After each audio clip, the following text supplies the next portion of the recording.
Greetings, adventurers, and welcome to GrowedUpGeek Gaming, your narrative and roleplay focused home for tabletop role-playing actual plays here on Twitch. It's Tuesday night, which means we are back for our flagship long-term campaign with our 2-year group going strong across multiple campaigns and now multiple systems. We are back here for our new Pathfinder show, Bloodlords, as we get back going after our soft little reboot. Tonight we bring you episode 7. Damn it, I had a thing. I can't remember what I had for the title. I want to say Dinner Party. Who's coming to dinner? That was last week. I think it's Dinner Party or Dinner Date. Ooh. Okay. But yeah, we're back with episode 7 after our little soft reboot and some time off. We are back hitting the ground running and right back to doing what we do. So we will do quick character intros, a little recap of last week, and then jump right into a very big episode tonight. I will start. I'm Manny at GrowedUpGeek on your social media, Twitter, Twitch, Instagram, and YouTube. I am your host and Dungeon Master this evening. We are live here every Tuesday night, 7 p.m. Eastern Time for this exact show, Bloodlords. We hope very soon to be getting back together for the conclusion of Legacy of Blood, our Friday night late night drow show. And then as soon as that gets over, we can start rolling into the 2023 schedule of games and shows that we have coming. Stay tuned here for more. Check us out on YouTube, youtube.com/@GrowedUpGeek for all 130 some episodes of tabletop role-playing game streams we've done here on the channel. All of our campaigns, one-shots, multiple settings, all kinds of things. Check it out. You like us, go over there, give us a like, follow, subscribe, high five, and all of that. I think that's it for me. We will move on to amazing character intros. We'll meet our cast, and then we'll jump into a recap and go off with tonight.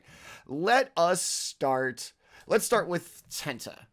Tell us about Milk and how everything's going, like up through barging through the temple doors last week. I'm Tenta. I play Milk. Milk is a goblin that is now a ghoul. He's a former professional wrestler. He's also a brilliant tinkerer and gunsmith. Grew up in Alkenstar, died, found his way to Geb, and has met up with the party. He is wholly and completely shocked and did not expect any ramifications from running in. The second that he ran in and realized that what he had set off, he was shocked. It's fine. But he feels like he's in a good place. I mean, it works out good for him. He's got food coming. All of his friends are here. I mean, he's finding very little negatives so far. All right. Fair enough. We'll see if that trend continues. Let's slide over to our keeper of the peace, marching through the city. Lewis, tell us about Vorys, and as the only quick of the party, how a potential food shortage in town might be affecting you. Yeah. I'm Lewis playing Vorys, who is basically a town guard for dead people. I mean, that's in the most, layman's terms there is. That's he's not looking too good himself anyway. I mean, food shortage means he's hungry, which also means puts him at the bottom of the food chain around here, which he doesn't like because nobody likes being at the bottom of the food chain. I mean, let's all be real. I was like, that's why creatures evolve, bro, so that you're not at the bottom of the food chain. Middle management, baby. Yeah, middle management. Just not the bottom. Just not the bottom of anything. All right. Anything but the bottom. Cool. All right. Next up, our current religious leader of the group. You have stumbled into a temple with a form of devotion, we'll say slightly different than your own deity. Tell us about Salvatore and how this kind of difference of faith affects you right now. Well, I mean, Urgathoa is like an S tier god, S plus tier god, and Zonkuthon is like dragging the bottom of the barrel of the evil gods. Zonkuthon, like worshippers are just a bunch of plebs, just cutting themselves, having blood orgies. It's and it's quite frankly, it's below Salvatore. He's not having a great time in here. Doesn't want to get dirty. There's blood everywhere. To wash that out with cold water, and he's just not happy about it. So we'll see what's on the table for dinner, and then that will determine his mood. Okay. And very good. All right. Last and not least, our renovator of homes, our master at cover-ups, also quite the hunter as well. Landon, tell us about Kreegan. And you need to eat, yes? Yes. Okay. So same thing with the food shortage, even though yours isn't as obvious that you need to eat, right? Yeah, because he's sort of like a half vampire, Okay. is essentially how it works. He's a dampier. It's just that like dampiers are like magically created rather than actual vampires. Testing vampire herd. Yeah. So he is still affected. I imagine since he is somewhat of that in between the quick and the like, he'd still, I guess, technically be part of the quick, but since he is somewhat of an in between, I imagine that he is more acceptable of eating the way that like undead would eat. Like he probably wouldn't turn down eating like human flesh or anything. But it's still not a happy day for him because he doesn't like anything more than a big slice of cow. So not happy about it. I will also say real quick that I did like scratch my eye earlier, so if it looks like I'm crying, sorry, it's not Manny's beautiful storytelling. It is just Bro, I was absolutely gonna say it was my beautiful storytelling. Wait till we get through this dinner and tell me it's not beautiful storytelling. All right, let's see. Well, we'll see if I'm crying, right? No. As long as you don't, as long as we're not talking about the origin of tears and just tears in general, I think I got you. We'll be Kreegan, years later. Kreegan, he does not like these worshippers, but for a different reason from Salvatore. It's because people who wound themselves are weakening themselves for battle, and that is to be looked down upon. So, all right. You're not creeped out. You're just mad that they're not doing themselves any favors. What if orcs rolled in right now on this temple? You guys would be all weak and bloody. Good job. Exactly. They'd be like lot-headed. They Yeah. would be, yeah. I mean, they'd already be half dead. So. Yeah. I was like, you guys are not doing your favors. All right. That is our amazing cast. We are back at it after a little bit of a hiatus and our little soft retooling. Every week I say this. I'm so glad that they're here and that we get to do this every week. All right. So last week in our soft reboot with the new party composition and brand new handsome GM, the party woke up having brought Milk back into the fold in the basement, tinkering around naked. There was a lot of nudity last week that I kind of half blocked out and also kind of wanted to mention again as well. So there was there was some nudity about the house, and Argoon.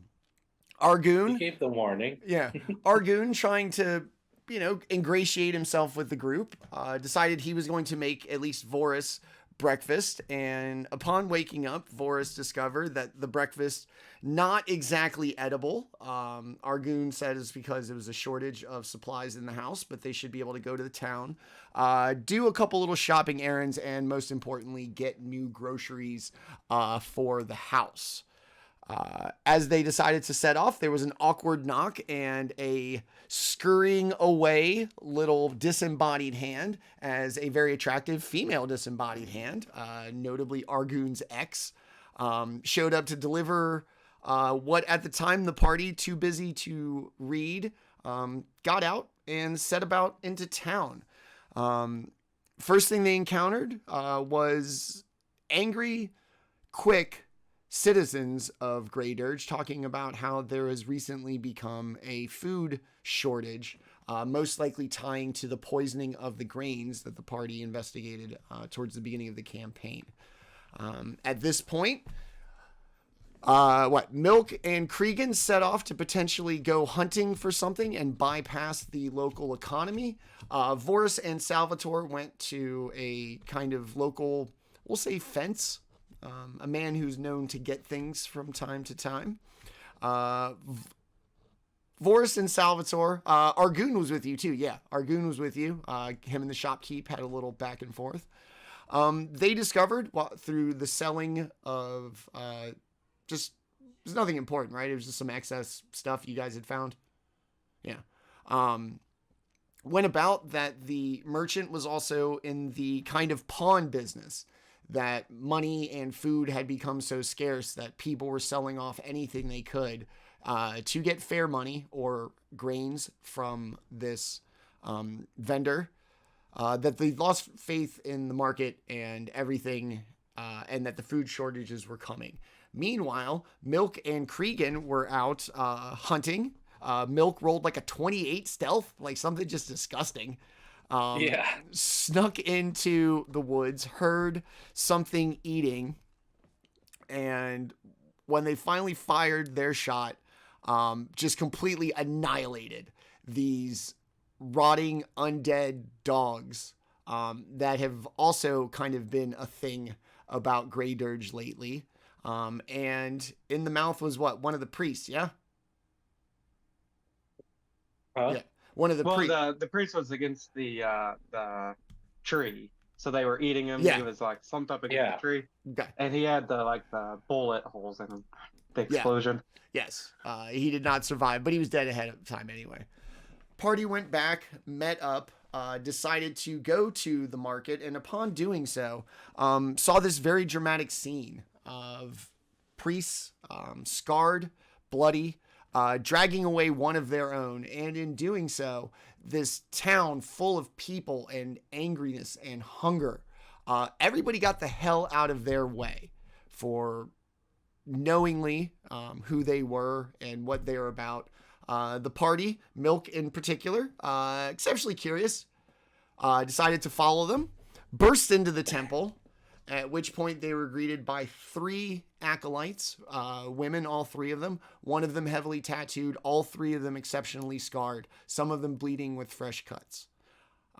Expectantly, they asked if they had received their letter, having realized that they hadn't read the letter that they were given earlier. They read it. Let's see if I can find it. Fellow friends of Bloodlord Berlin Haldely, I invite you to dine with me in the shadow scream-filled halls of the empty threshold while I faithfully fulfill my duties as head priest of the Midnight Lord. I have learned of your recent work to restore Mistress Haldely's farm, troubling things you discovered there. It pained me when I realized a member of my own congregation possessed information that may be related to your discovery. It seems the Dark Prince wished this information to emerge from the shadows only now. I believe it may be of use. Join me for dinner. We can discuss this matter privately.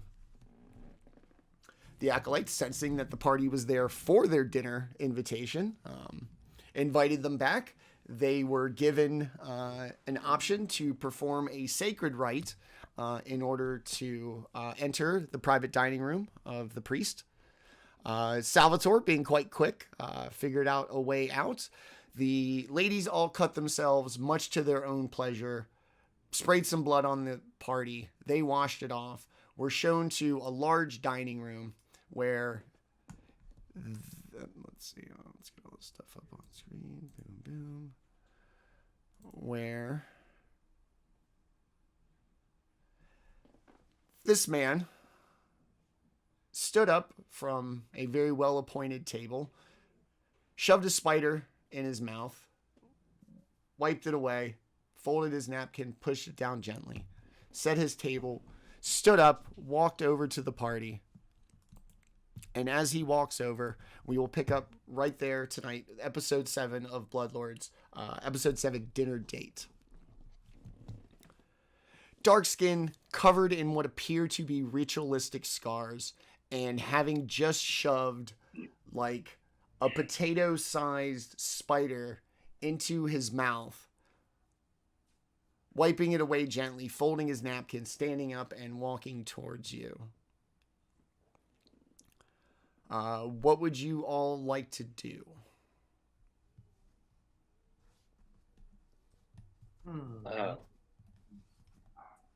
Milk is gonna hide behind Kreegan and stare at him from behind his knees. Kreegan comes from like a nomadic tribe. I'm pretty sure eating spiders is probably just like something they do as well. So he's going to be thinking, ooh, do I get one too? I'm hungry. There's a food shortage. Okay. Milk hiding behind Kreegan. Kreegan kind of looking to see if there's something else on the table. Hey man, you get any more of that spider? Like, do you eat all that? I'm basically gonna apologize for us being early and intruding on his meal.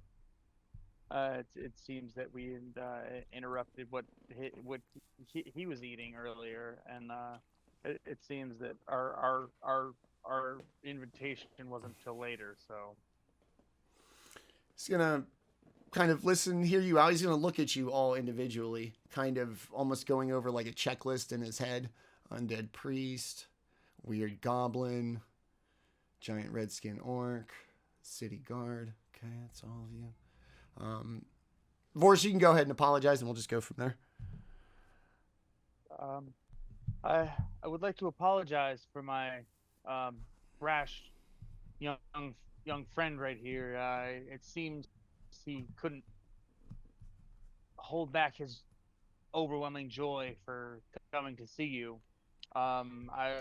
It seems our dinner invitation was met with an early dinner, as some may say.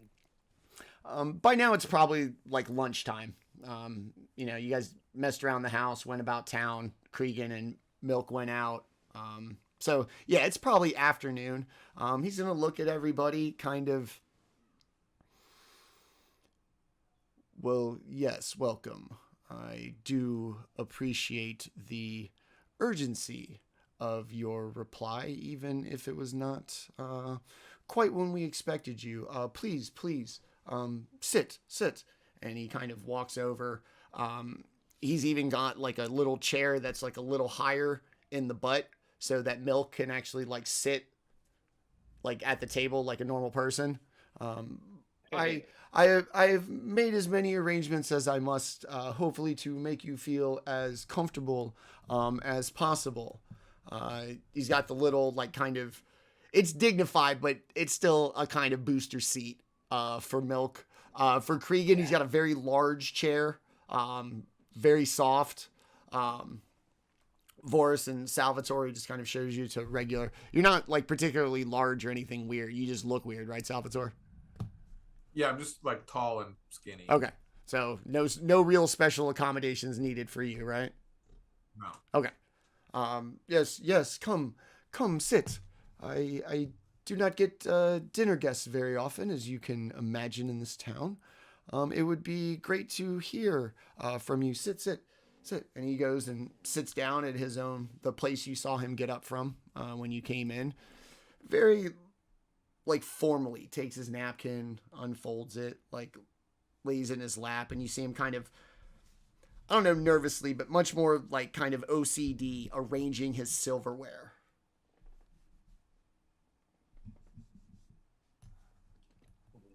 When Kreegan sits down, he like doesn't even look at the silverware. He just like puts his elbows and hands on the table, like ready.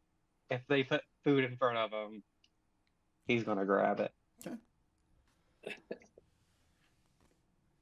There's like, this room's not like covered in blood or anything like that, is it? No, it looks like an Escher painting, though. Like the walls, like the geometry of the entire space is just god awful. Like I said, it's probably driving Kreegan nuts. It is aesthetically chosen to be like painful and incongruous and asymmetrical as hell. So everything's, like I said, it looks like an Escher. It looks like, you know, like Alice in Wonderland crosses like an Escher painting. That's making Salvatore very uncomfortable. It's meant to be painful to the senses. Yeah. Yeah. He also just doesn't want to like touch anything, so he'll like very like slowly glide over to his chair and like grab it with his like fingertips and pull it out, and then just like sit with his like hands in his lap, just kind of like waiting for why are we here? Well, I've heard that you have moved into the old manor in town, a very generous gift of our mutual friend Berlin, and I was hoping to hear a little bit about yourselves, as you seem to have become pretty big players in this small town during a particular struggle that maybe, while not as powerful as a bloodlord, there may be things we may be able to do for each other. Maybe not as powerful yet, but you gain power by experience. It's not really how it works for me. I have chosen this life in this temple when my parents were killed, and I took up the burden, much to my own pain, to head this temple at such a young age. That this is most I hope to be. I hope to lead those through the suffering of today, so that they may better themselves in perhaps the next life. Well, how come this place is so fucked up looking if you're trying to alleviate suffering? No, my little goblin friend. We are not trying to alleviate suffering. We are trying to facilitate it, to allow people to embrace it as part of the everyday experience of life. And if you take pleasure in the things that cause you pain, for only truly then can you embrace all that life has to offer. Yeah. Yeah. So what do you think about that, Salvatore? He says it, and he kind of like goes and meticulously starts working on his silverware now. He's putting it in his order. He's anxious. Just have to say that this is not my kind of party. And I do not serve Zon Kuthon in any way. We do not require that your service. We are not Christians. We allow others to live as they see fit. And it is nice to have the worshiper of another rather unique deity here as a guest. And I assure you that I've hopefully done a little bit of research into you all, and that the meal I have prepared for you will be something that you enjoy. I appreciate the thought that went into it. We're sorry we didn't prepare anything as tribute or token. We do not ask for anything like that, and in fact, while you apologize for being early, the suffering and the stress of the staff right now to prepare your meal early is something that is weighing heavily on them and will ensure their progress to a better life in the future. So thank you for putting them in that position. Yeah, I was looking out for everybody.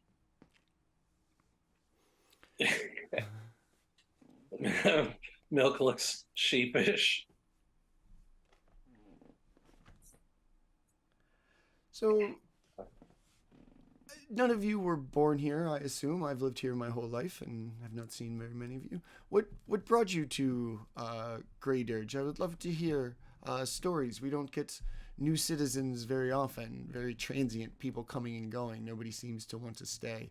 What about you, my little goblin friend? How did you arrive in this place? Well, I was not born here, obviously. I don't remember where I was born. I was cast out rather early, and I grew up in Alkenstar, and I enjoyed it. What brought me here was, unfortunately, uh, I think I died because when I woke up, my eyes were red, and I have teeth like that, and I really want to eat flesh, and so I figured I probably can't maintain my current existence in Alkenstar, so I went where I've heard my sort would be accepted. I know you do not mean this as a source of jealousy, but the pain of being cast out from your people must have been so devastating at a young age that I am truly jealous. I have not felt that sort of hurt in a long time.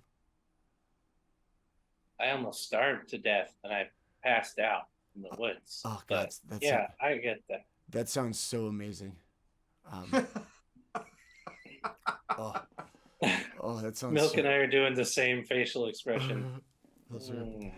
And you, my devoted worshiper of Urgathoa, how did you come to this place? Oh, I'm just from a little bit of here and a little bit of there, and I heard about the reanimators here, and it's a really good program. Have some great leadership, so I decided to come down and just see what was going on in this city. It's quite happening. It is, unfortunately. Of late, the happenings have not been all good. He's gonna try to peer back and literally have to sit back in the front row of the movies when you want to see the whole screen to take all of Kreegan in. And you, my large friend, what brought you to this town? Well, I came to this town on orders of the Builders League. You see, my clan had migrated through Gab and did not act so kindly to the citizens. So we worked out a deal. They either be put to death or they become workers of the Builders League. That was before I was born, but I've been working for the Builders since I was a boy. I just, in the past, have went where they told me, and here is the last place they told me. Are you in any way responsible for the rebuilding of the ovens? I had helped before Berlin had recruited our assistants. Well, it is quite the mysterious project for them suddenly to be back into production. And you too, my friend, you were quite a mystery to pick the meal for you. But I do believe I have something for you as well. Kind of does his best to still be cool, but now he's got to look around Kreegan to Vorys and try not to lean too far. You, city watchman, yes, I've seen you in this town. You're muted, buddy.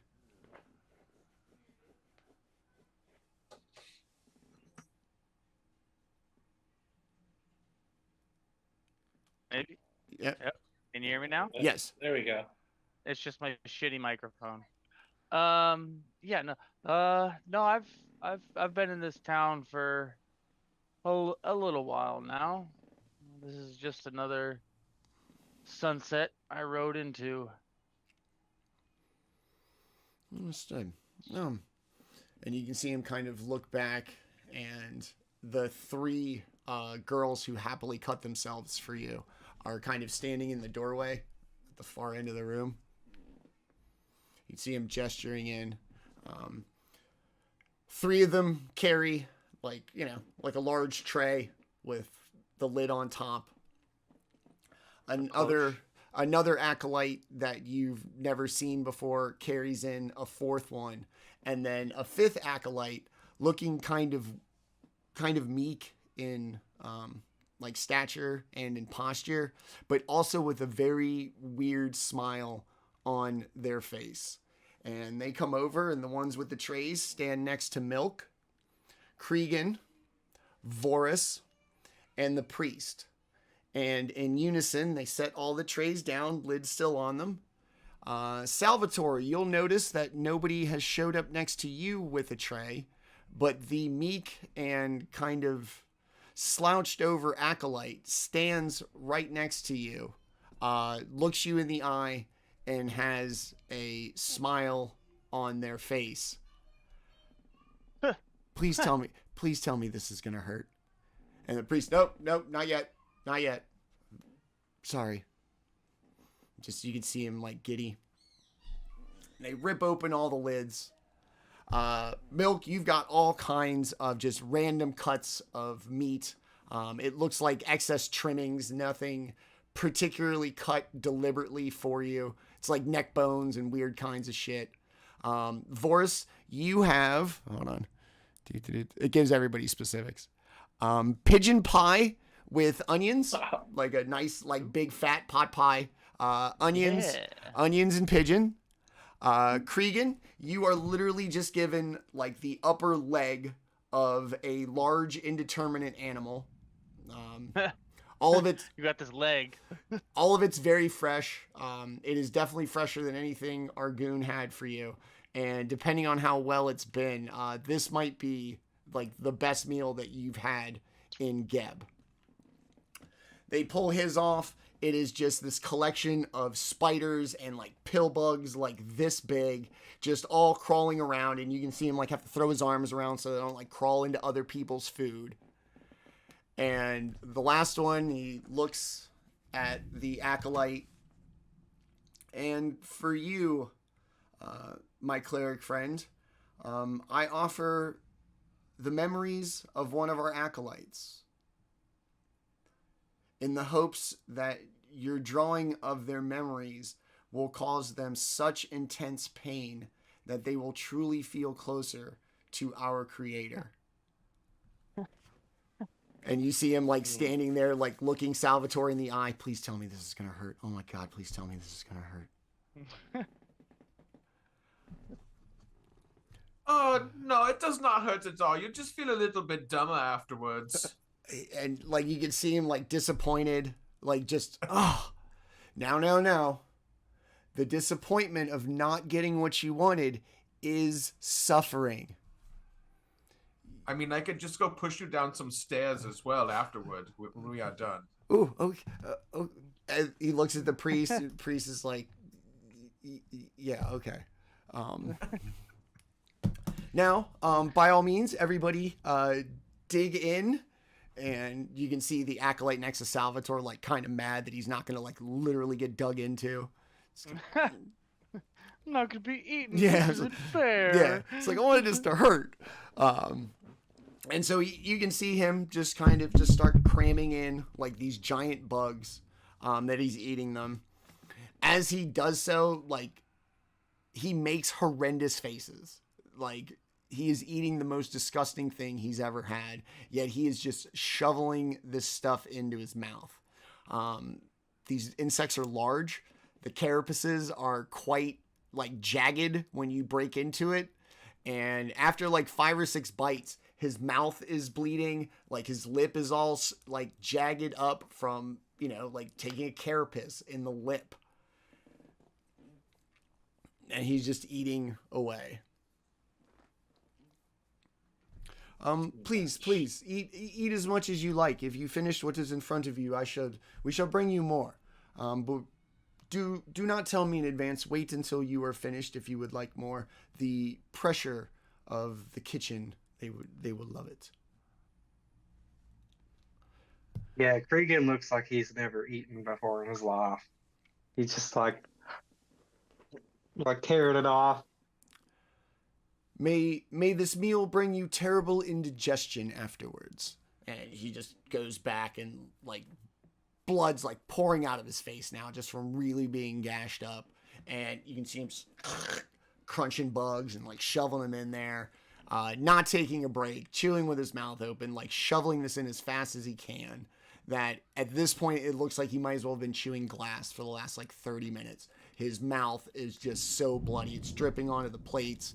Hey, so there's a thunderstorm in my neighborhood. So if I go away, that's where I went. And just dripping blood and just looking like he's having the time of his life. I just think it's hilarious how you work that in mid-speech. Yeah.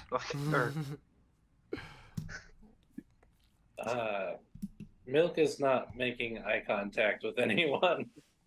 He's staring at his food, thinking about eating it or not. How are you finding the mansion? It's always been a very nice home on the outside of town. It was full of, was unexpectedly occupied.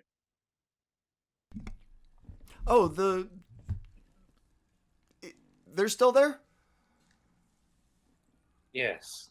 Ah. If you mean the hands. Ah, yes. He's, the little one more so than the big one. The big one's a blunt instrument to achieve very simplistic goals. The smaller one, quite ingenious, that one. Is he still with us? Is Argun still with us? No, he bugged off. He didn't want to go in the Okay. temple. Okay, smart. No. Yeah, he's smart, remember? Plus, he knew exactly what it was when he got there. This thing depends on you guys not knowing and the goblin really wanting to go inside. Yeah. That's a bad call. In your... Not that this is any of my business. In your times throughout the house, this might be a bit odd. A few years ago, one of our acolytes ran afoul of the lord of the manor, and we believe he may have been otherwise occupied in the house for a long period of time. Would you have seen, perhaps, an acolyte of our order? Kreegan will look at Salvatore, who I guess actually, yeah, I guess he'd look at Salvatore, and he'd be like, "Skull." So Salvatore is still just like, like looks like he's getting like electrocuted when he's palming this guy's head, and then I am so sorry, and then he like the guy kind of slumps over in the chair, and Salvatore will just like kind of like throw him onto the ground, and then sit back down. Oh yes, we found. So he was a long time dead, being eaten by a little fairy creature. Alright. It's just it is not of my concern. The previous lord had his ways, and if you end up in a strange house, don't come out, it is just the way. And knowing the former lord as I do, he made our acolyte quite devout in the suffering he most likely suffered. This is good. I can check that off the list of missing acolytes to know that they have. We have a definitive answer at least. How was everybody's meal? Very good. Good. Can I roll to find out? Huh? Yeah. Where are you going? Where are you going? Let's see. I gotta move everything around. Survival? Yeah, that'll work. Alright.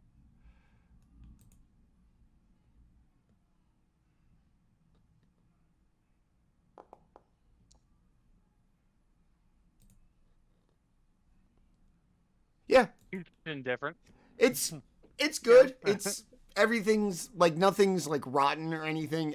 It's probably just It's edible. It's edible. It's probably just like a type of cuisine you're not used to. Weird spices. It's good. Oh. It is not often I get to dine with other quicks, so thank you. And he kind of like gives Kreegan like a little bit of a wink, not trying to give anything away. You know, I usually have Berlin down for dinner once a week, as we may be able to discuss, and also people of our station, there aren't very many of us, so what better way to enjoy something such as a meal than with the local bloodlord. What do you think of Berlin and what she's had you do thus far? She gave us plenty of great experience in combat. I admire the missions that she sent us on and hope that she will have more work for us in the near future. I am sure that is typically how bloodlords are wont to do. They ask you to do many things.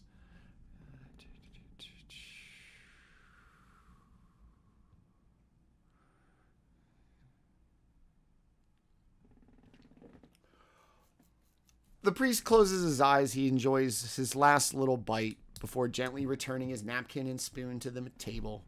Methodically straightens them as he clears his throat. Slowly massages his temples.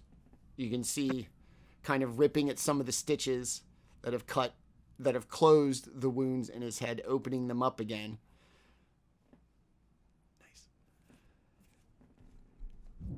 Nice. I hope you've enjoyed your food.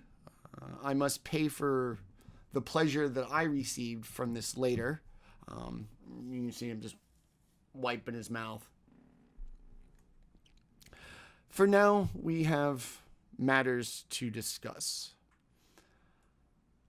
I have recently learned of an apparent plot to introduce strange substances, poison, perhaps, into the local food supply. This plot involved not just any remote farm, but a farm that supplies Grey Dirge itself, including this temple. You know of what I speak, of course.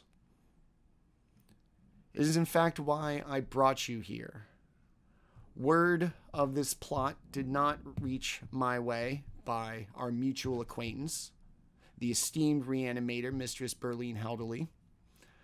Unfortunately, I learned of this plot from a member of my own congregation, the one that you most likely followed into the temple this afternoon. It's difficult for our worshippers to keep secrets from us. My acolytes are quite skilled, and it is easy to recognize when one of our own has grown accustomed to our ministrations and requires extra attention. One such congregate, a man named Dakramat, who is also a member of a Grey Dirge gang called the Bone Shards. We've long known Dracomat worked with the Bone Shards, but it did not concern us. It's a pathetic little group, little more than struggling ruffians unworthy of our attention. So I assumed. Which seems the group has a new leader. This individual plots to poison Grey Dirge's food supply. Dakramat heard about this from his gang's new leader, but as he wasn't in the inner circle, he couldn't provide any details, even under intense interrogation. We tried. Our modest congregation consists mostly of living people, and there are many other quick across Grey Dirge. A mass poisoning is no trifling matter. When word of what happened at Mistress Berlin's farm reached me, it was clear it truly is a plot against Grey Dirge, against its living residents at least. I try to keep myself in the empty threshold insulated from such schemes, and I'd appreciate any internal assistance with this investigation. I have brought you here to share what I know. The Bone Shards are somewhat connected to what has happened, and what may yet happen if no one acts. I can tell you where their hideout is. Try not to kill all of them. If they have information on this plot, we ought to learn who is involved.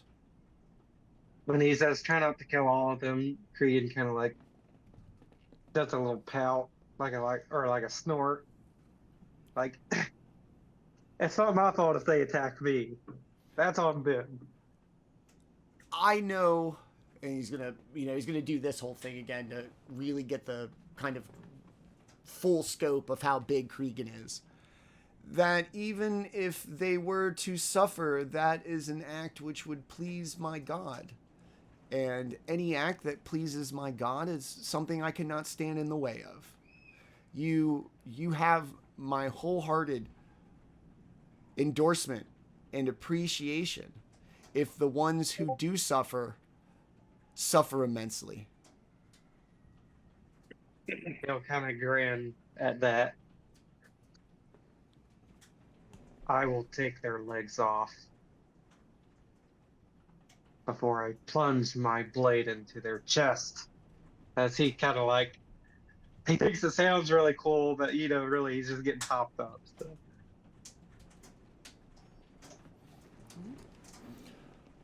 Salvatore will pull out. I have a packet of the strange gray paste that we got off the farm that we found in the food supply. And put it on the table and kind of slide it towards him. I believe this is the poison that you're talking about. He's gonna kind of grab it and stick his finger in it and lick a little bit of it. And you can see him like instantly like gets like, and he's gonna take a little more. Nice. Delicious poison. Ooh. Yes, that is. Oh, I'm doing my atonement for my meal right now. And he goes back for like a third one. And like has to like crumple down in the seat, and you can see like him just like buckled over with like cramps. Oh, I need to atone for this meal.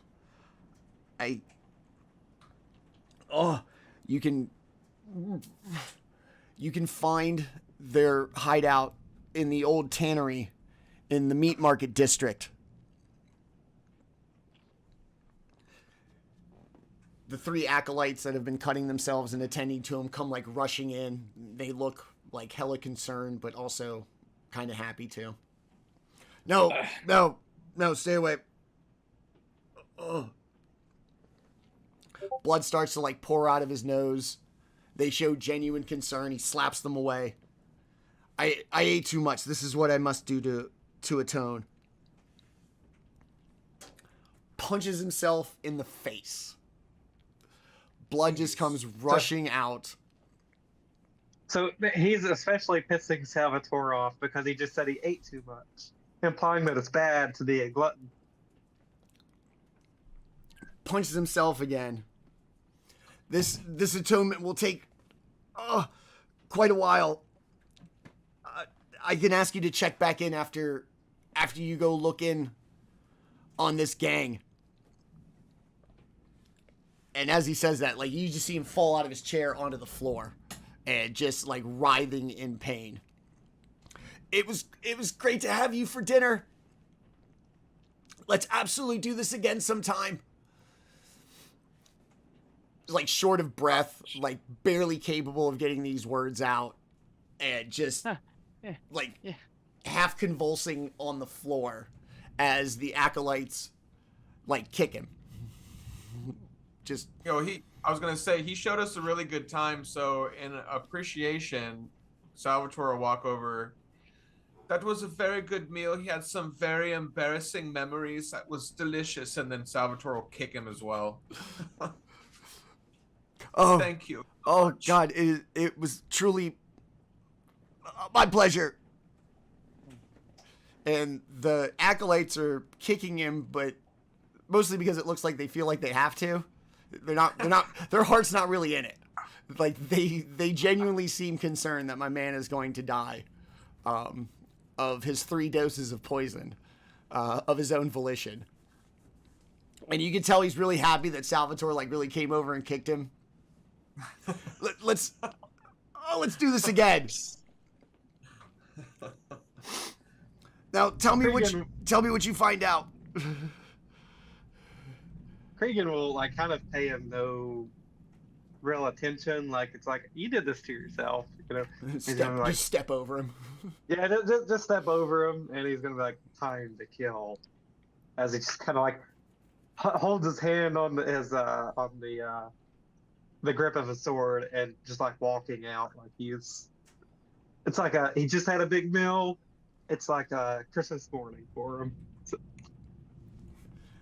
Grabbing a fork, cleaning your teeth on the way out. Yeah. Vorys, Milk, you guys want to make this weird, or what do you want to do here? Vorys is basically just gonna look at him, and he's just gonna go, dinner was dinner. I think I'm understanding this now. Tell your chefs what they prepared was barely adequate and lacked any true depth. And then I'll just slam my plate on the floor and walk out. After, I mean, there won't be anything left on it, or like, there won't be any food left on it. I'll just smash the plate on the floor and walk out. Morris needs to let out his inner Gordon. I'll be Donut. I'll be sure to let them know how disappointed you were. It will really mean a lot to them. Excellent. I'm glad I could Let's do this bring again. joy to their wonderful lives. Milk will hop down off of his little like booster seat thingy, and he'll walk over to the priest who's on the floor. And Milk's like 3 feet tall, so he's looking down on him a little bit, and he's like, "Well, I appreciate your time." And gives him a good one right to the face, and he's like, "I like this guy," and he's bounders out, following Kreegan. This is not the first nose Milk has broken, I would imagine. No. The familiar No. like feel of the giving of the cartilage, as well as that like one-time pop, the gush of blood, the sudden like left turn his nose is taking, and like he sounds very congested when he talks now, like he's got a cold, sinuses are all fucked. You come back anytime you want, my little friend. Barge right in. In fact, I'll be your sacrifice to come back here. Tooth comes flying out. Let's do this again.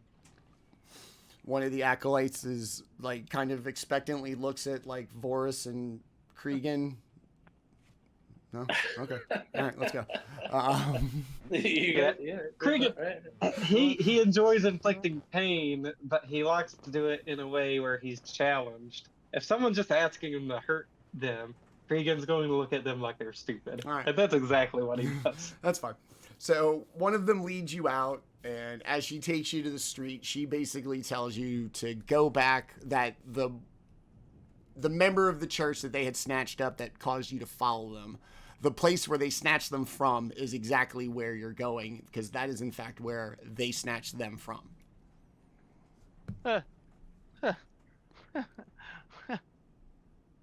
We literally took this dude from where we need to go. Like, hey, we found this body. They're like, excellent, take him back. No, they're not God asking. damn it. They're not asking you to take the body back. They're just telling you where they got it. Yeah, he's atoning right now. They've got him in like a big like down comforter in a nice comfy room. He's just, that's how they torture their believers. So this guy's like warm and like down comforter and everything, and is just miserable. What was his name? Dacomat? Hold on. Dakramat. I will put it in the chat. We don't do anything to you. That's torture enough. All right.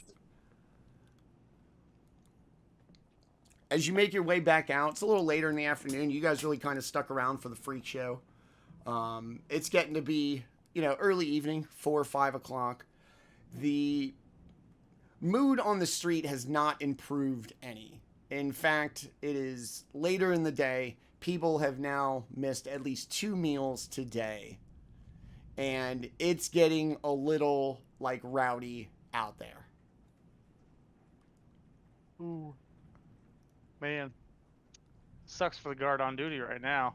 Keep on walking. You make your way through all of the stalls. Vorys, you make your way. You walk the beat. You know where there are vendors. They are all either down to the most disgusting, like, bottom of the barrel selection, or their stalls look like they didn't even open today. Damn. You estimate that almost the entire quick population of Grey Dirge is in the market currently. Oh, that's not good. Hey, I could change you from a quick to a dead if you want. It'll just take a bite. I will light your little ass on fire if you come near me. I swear to you. I'm not trying to be offensive. No, I will turn you into charcoal. I mean, it's not a bad question. Should really think about it. Yeah, I'm not charcoal suffering. is not that bad either. I mean, people use charcoal all the time. So, you know. I bet that guy back there would let you charcoal him. Yeah, you're absolutely right. You want to go watch to see what would happen? Yeah, let's go charcoal him. Those guys are freaks. Well, we'll pencil that in for a later date. Milk thinks that we met in the middle and that, that we had a great conversation. Deal well struck.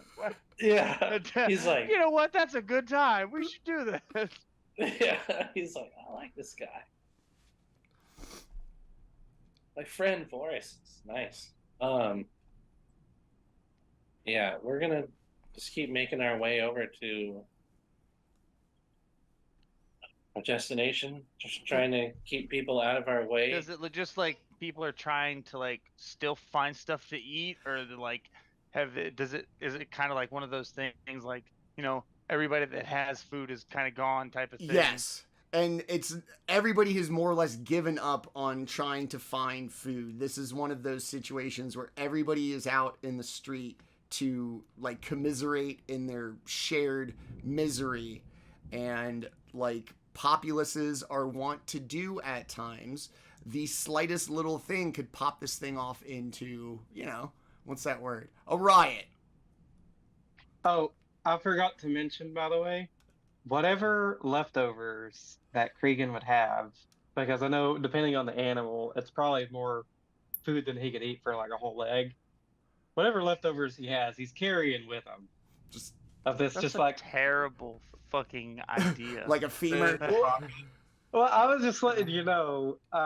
Spaghetti. I'm not walking with Kreegan. Kreegan's walking by himself. I mean, Kreegan's willing to walk around to avoid the people because he doesn't like attention anyways. But yeah, he's carrying around a fucking dinosaur leg. Yeah, but it's for a good reason. He understands there's a food shortage, and there's someone that he wants to give the remainder of the leg to. So I need to figure out how to make bread without people smelling that shit. So nice. There's just you said there's just people just standing around out here, just like hanging out, being pissed off. Yeah. I'm gonna walk over to some of them and be like, they should call this place the Meatless Market. Actually, to rebranding. I will say Kreegan's always wearing a cloak. Like he wears a cloak pretty often, so he's probably hiding it under the cloak. Okay. I will say that. Salvatore, they want to do something to you, but they are human, alive, and hungry as hell. And he's like genuinely joking. He's like, right? Am I right? And yeah, dog, they're just going to kind of let that one go. Yeah, meatless market. Like, I'm so hungry. I haven't eaten a day. Yeah. You make your way through, And according to the priests, it was the old tannery. So you find the big open vats, or what used to be vats, they're now empty, where they would tan all of the hides of the living creatures that would make their way through.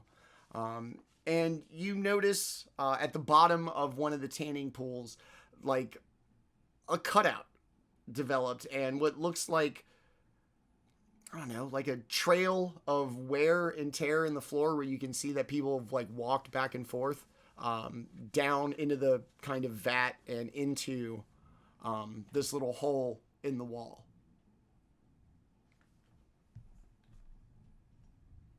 So like a grime path. Yes.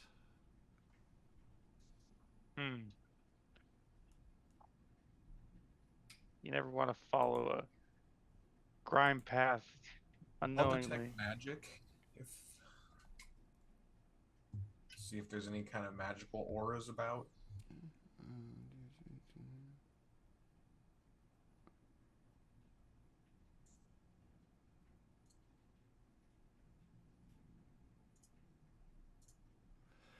Just from outside in the vat, you don't get anything.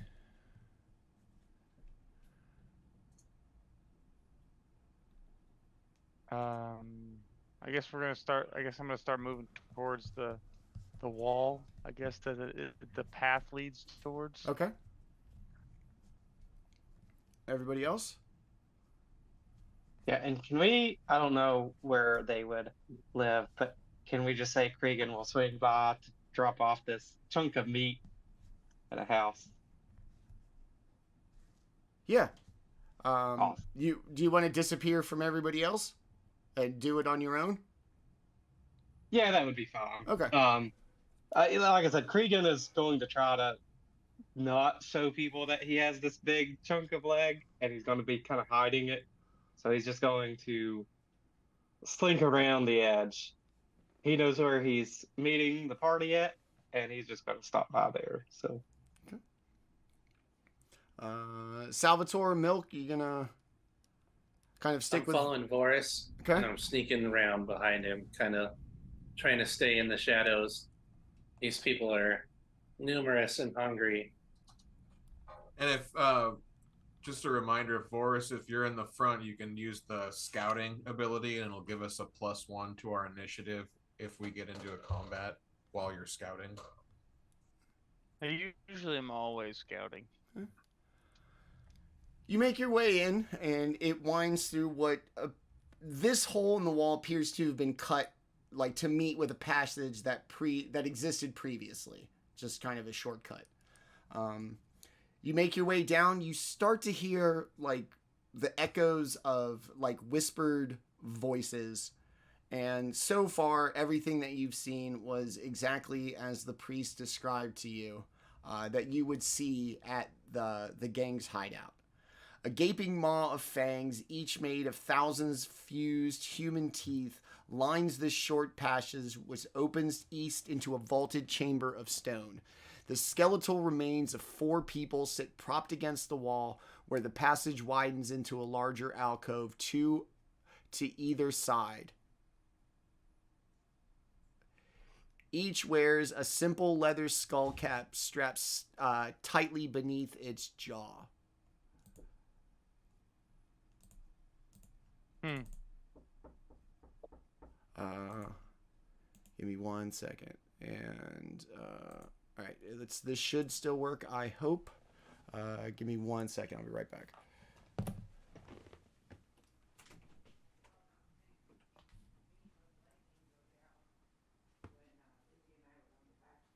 What, baby?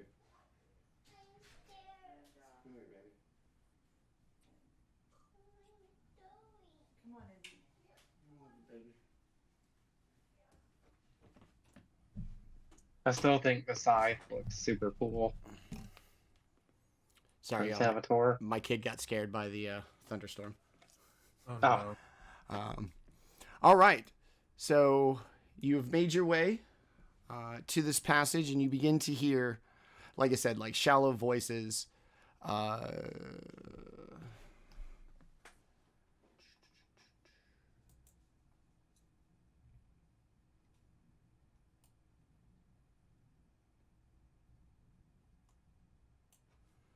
Okay. Now's where we're gonna get to where it's okay. Everybody go ahead and make your way down. And then I guess I gotta unpause it. And I'll stop it when anything happens, okay?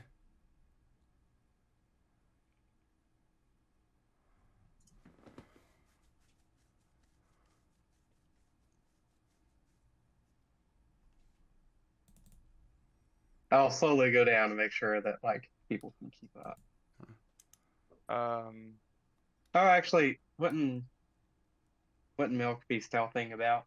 So he should probably be in the front. So I shouldn't light a torch, is what you're saying? Because I can't see in the dark.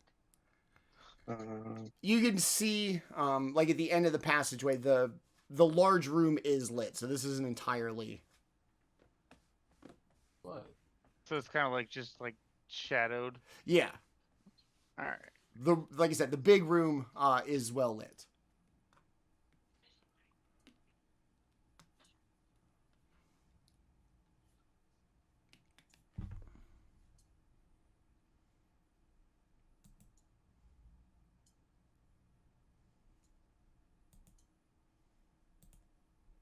All right, which way y'all want to go?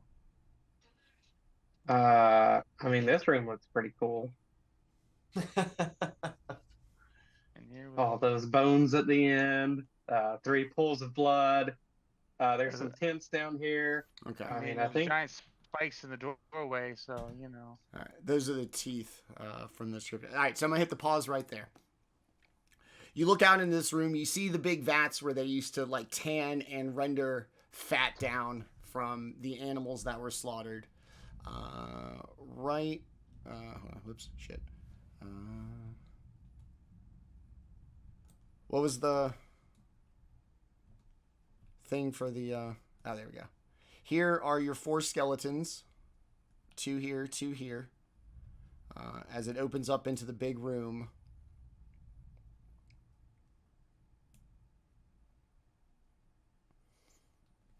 What would you all like to do?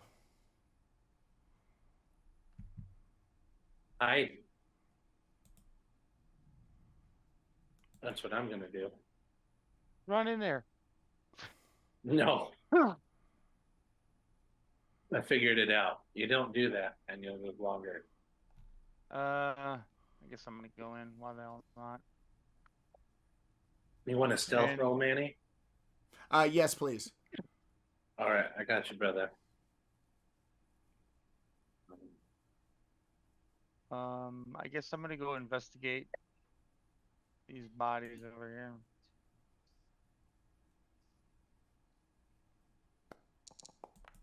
Okay. Damn.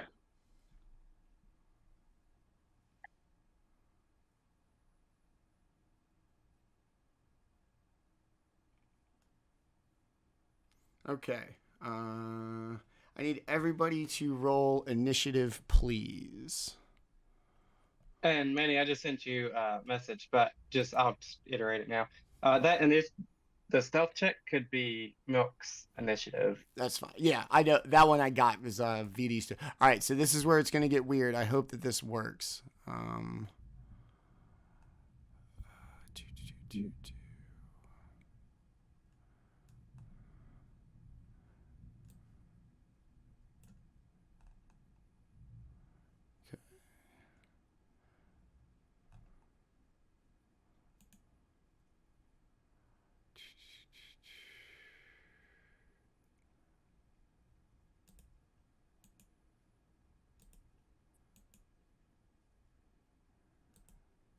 Okay.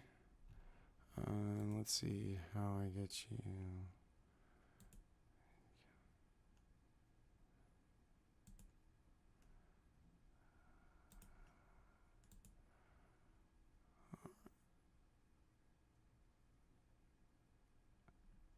All right, how do I get you assholes to roll for initiative?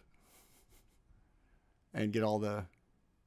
Yeah, if you select all that, like a drag to select all the targets, you can right click them And then I believe it'll be the bottom right button. It should be like 2 swords and a shield. If you'll click that, it'll add everyone to the current combat, All right. So and then we can roll okay. initiative. So all right. Select everybody. And then right click on any of the tokens, and it should be a little, like if you hover over the little icon, the shield with 2 swords, it should say toggle combat state. There we go. We're in initiative. Cool. All right. Okay.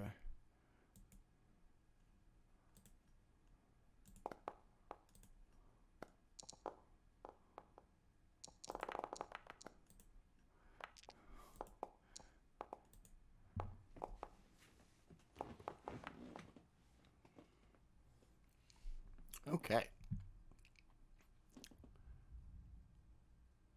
And then Milk, I need all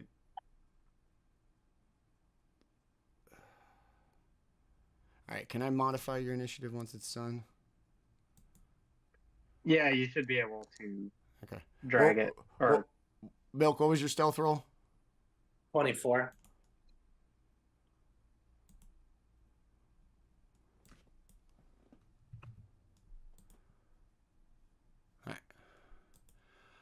All right. As Vorys comes over to examine the skeletons, the skull caps pop off, and the jaws just start like hopping off the bodies and onto the floors. Milk, you were first in initiative. What would you like to do? Where are the Oops. bad? Aha. That would be another thing I should do. All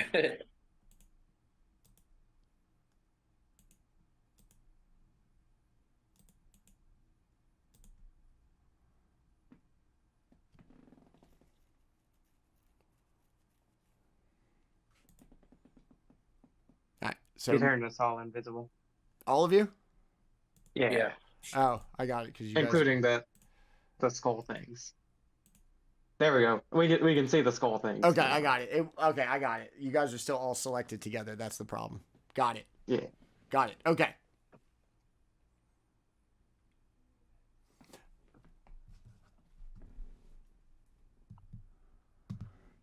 All right, Milk, you are first. What would you like to do? Well, Vorys is standing right next to the skeleton guy, so I don't quite want to shoot him because it'll hit both of them. So he'll pull his dog slicer out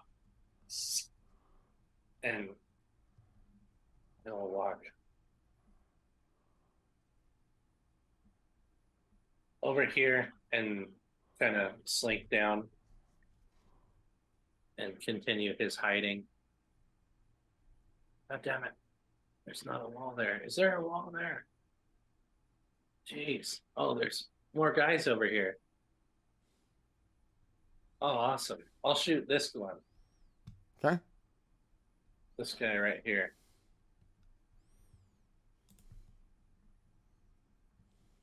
So I put the target on him. And then put actions.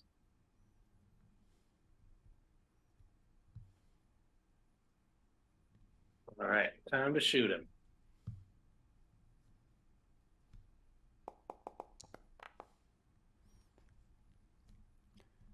Ooh.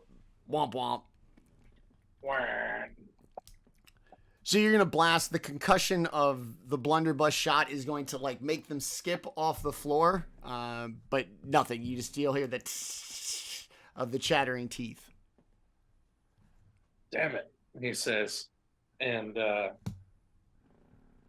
he will go ahead and pull a latch on the bottom of the gun, and it'll pop the barrel open and clunk, and whatever was in there goes firing out, and he clears the barrel. Okay. End of turn. Okay. All right. Vorys. The little heads have popped off. Chittering all over the ground, making a hell of a racket. What would you like to do?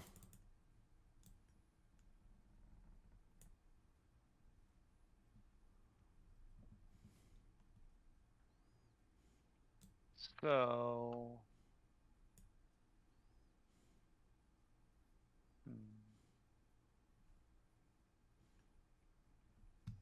I guess if there is one like directly, yeah, there is one directly in front of me. All right. And then so I guess I will target that one right there. And I will hit him with the melee.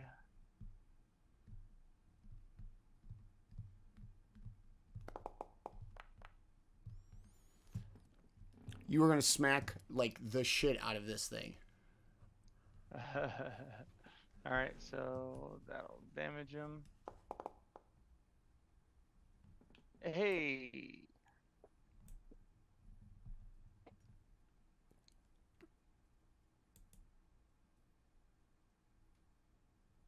Oh, shit. Whoops. That's on me. Boom.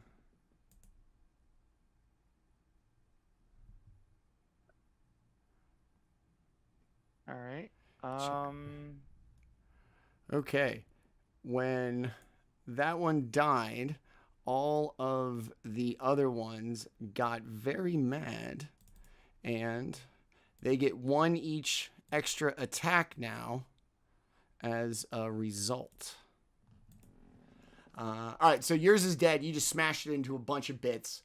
Yep. And then I'm gonna just so attack this one. I still think I can reach that one without moving or anything like that.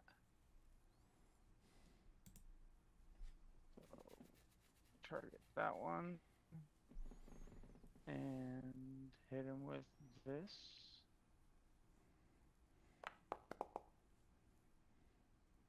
Oh, maybe. Oh. Nope. Just short. All right, and then I guess I will move over one for my last action. All right. All right. Now, which chittering jaw is it? All right, it's this one. It is going to make its way over to Vorys for kind of waking them up. It's just going to kind of jump up and like nip at you with its jaws. It's going to miss, and then it's going to jump and take at you again.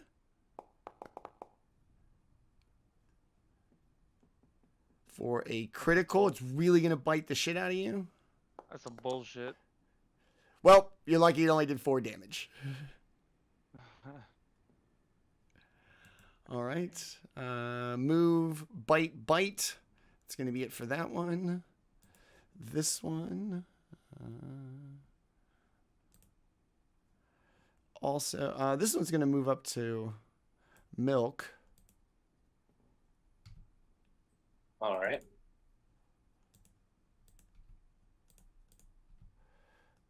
Bite you. Try to jump up and bite at you. It's going to hit. God damn it. And you take 4 piercing damage. It is going to jump up and bite at you again.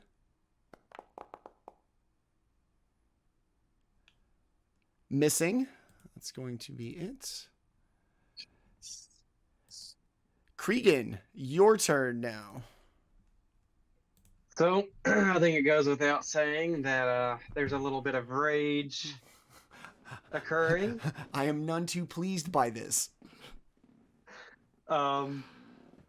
He will move right here. Basically, melee attacks against these two will be flanking, Okay. and he's going to go ahead and attack. Actually, I'm not sure if Milk's one would be flanking because I don't know how. I'm not 100% sure how it works for tiny creatures where it's in that like bottom left square, but that may not be flanking. Just in case, I'm gonna hit this one next to Vorys. Um, and then Vorys can always take out the other one. So that should be. Yeah, it's bad. I critically hit. Nice. I'm willing to see how much damage I rolled though, and I rolled minimum damage on a crit. 22 damage. It's still fine. Yeah, I think I just like hit it with the flat side just to like crush the skull. And that's Kreegan's turn.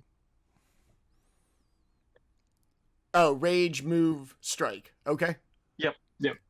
All right. I get to like 3 rage at some level, like level 8, but that's not for a while.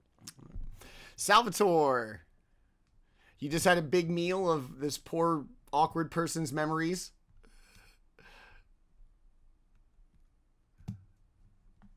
I think you're muted, buddy.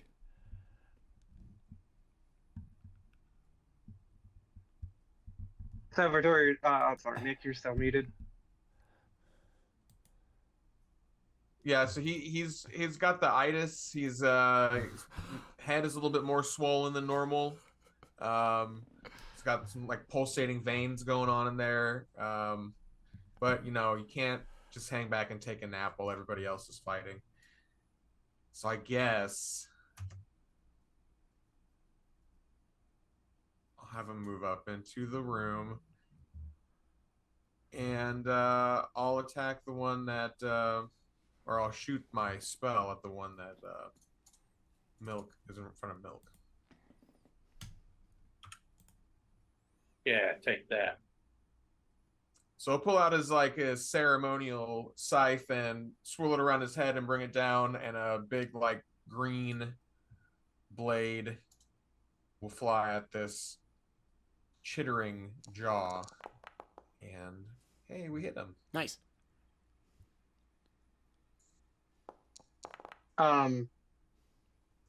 Ooh. I don't know if that was, but it should have. I don't know if you had it targeted. Remember, you can hit the T button to target it. Yeah. But that should have had it flanking, and then I don't know if that would have made it a critical hit. But what would it that have been? would have effectively No, hit 22 by to hit. 18. By 8 would have been the. Gotcha. So, all right, I will keep. Well, I will keep an eye out for that. Are you flanking it because it's a tiny creature?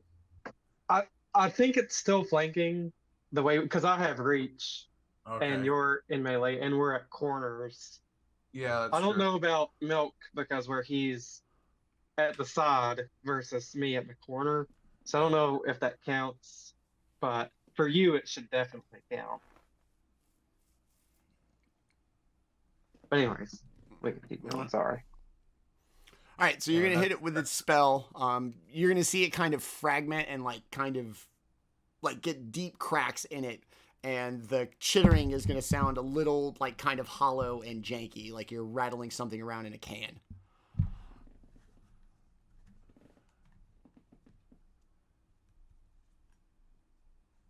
That's it for me. Okay.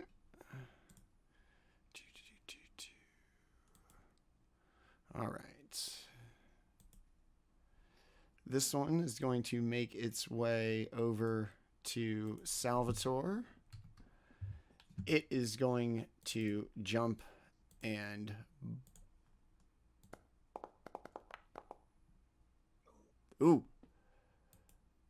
take a big old bite out of Salvatore for 3 damage.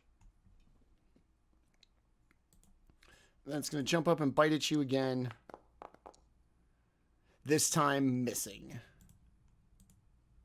Oh, shave. Okay. All right, back up to the top with Milk. You got two of them. You and Salvatore basically have the two that are alive right in front of you. Yeah. All right. Well, he's got his goblin slicer, so he's gonna take a slice at it. Okay. It's weird that they call it a dog slicer, but they do. That's what it's called. I mean, we just spent a bunch of people with a bunch of like sadists who like really enjoy fucking themselves up. So. Yeah. So I guess is it weird? Yeah. Right. Imagine goblins fight dogs a lot. Like Probably more dogs. Probably in maybe. the same way I want to fight a kangaroo. So yeah. They're just aching too. Woo! Nailed him. Chop.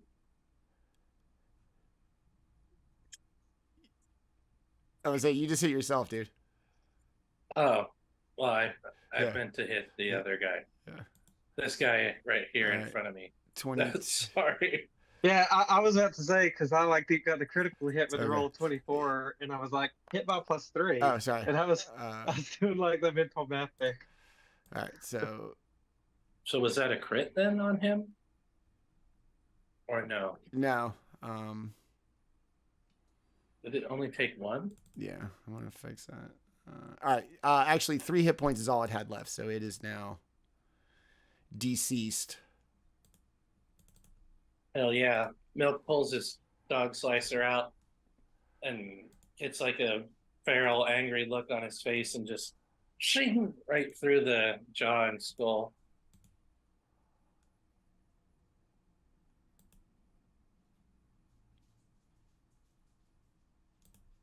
Boom. Okay.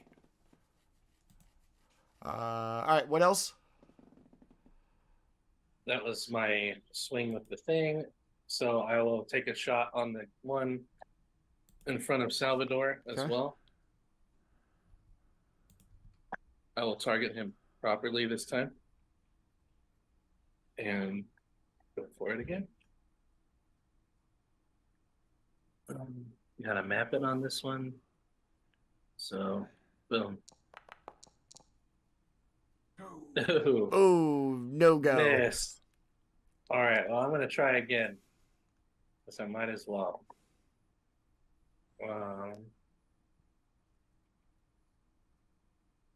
Last map. No. Oh, so close to a Ah. 19. He's just swinging at it. He's all emotion right now. He's not he's not business, he's emotion, so he's missing. All right. So you Yeah. did do one. You did take out one. The other one, Yeah. quite elusive, almost mocking you. Yeah, Vorys. it's been a while since I killed someone with that. You've got the one chittering skull remaining behind you. I'm just gonna swing around and hit him one good time. Huh?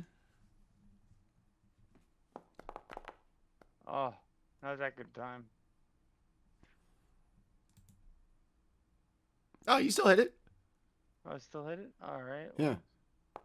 And the flanking was in effect there. Oh, nice.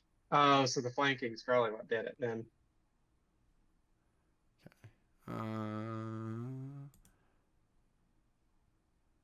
Why is it taking? That usually it takes less damage if it drops to 0. That's probably bad. Oh, it's not. Like it. It has 8 hit points. And it didn't take damage earlier? Now it's. Did you accidentally hit the half button? No, because No. that still wouldn't make sense. Yeah. Does it have resistance to any type of damage?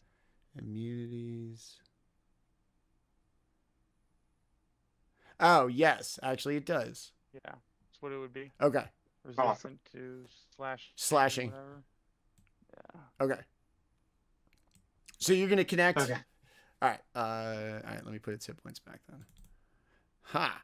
Trust in Foundry. It knows what it's doing, even if I don't. So you're going to take like a big swing at it, but because it's round and skull-like, you're just going to kind of glance off the side of it as opposed to like smashing like it truly down. Not that it matters because that was just your first action. So go ahead. Yeah, and then it's gonna be the second one. Wow. This game hates me sometimes. Smash.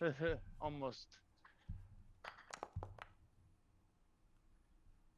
All right. Now it should be dead. It is. And as you finish in, it sounds, like a piece of pottery, like smashing on the ground as the bits of skull go flying all over the floor. And in doing so, let's see if this works.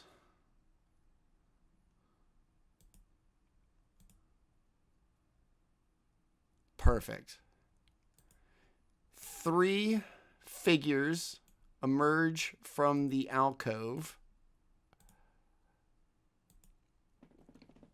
I told you they were coming for us. That fucking lunatic snitched on us. Get him. And 3 members of the Bone Shard gang emerge from one of the alcoves looking quite pissed. And on that note, we're going to take our mid-show break before we come back and finish this. It is currently 8:40 p.m. We're going to take about a 10-minute break, come back, and finish this encounter. To everybody watching, thank you very much to our good friend Dave Wilson, who always shows up every once in a while to say hi. We appreciate you. Good seeing you, my friend. And we'll be back in about 10 minutes to continue our way through the Bone Shard Gang's hideout. We'll see you when we get back. Hope to see you on the other side. Boom, boom. All right, we are back from our real life short rest. Before we went to break, the party, having had dinner with the creepy spider and bug eating priest of pain, have been led to a place that they believe to be the source of the poisoning of the grain here in GrowedUpGeek. They've made their way to the bottom of one of the local tanneries, fought some skeletons, and now have encountered the gang members that they have been in search of. It is still, Vorys still has one more action on his turn, and we will pick it up right there. All right, let me unpause here. Okay, we are unpaused, and it is your turn. Go ahead. So I'm going to just go move to the edge of this pool right here. Damn it.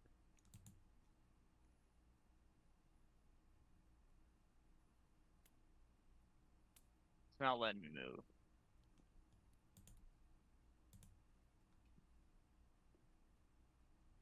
Yeah, it's not letting me move. Maybe the client lost connection or something, so maybe you need to refresh the page. Were you trying? No, I moved him. Is that where you're trying to go? Oh, The other this side. Oh, I know. It's not your turn in combat. Oh, So- that's on me. Sorry. Yeah. Sorry, that's on me. And you're not dead either. Okay, hold on. That's on me. All right, there you go. Okay, let's put you back. All right, sorry, that's on me. So I just want to move to this side right here. Damn it. There we go. Right there. Okay, cool. I'm just learning Foundry. All right. So off as you move in, you're gonna see the 3.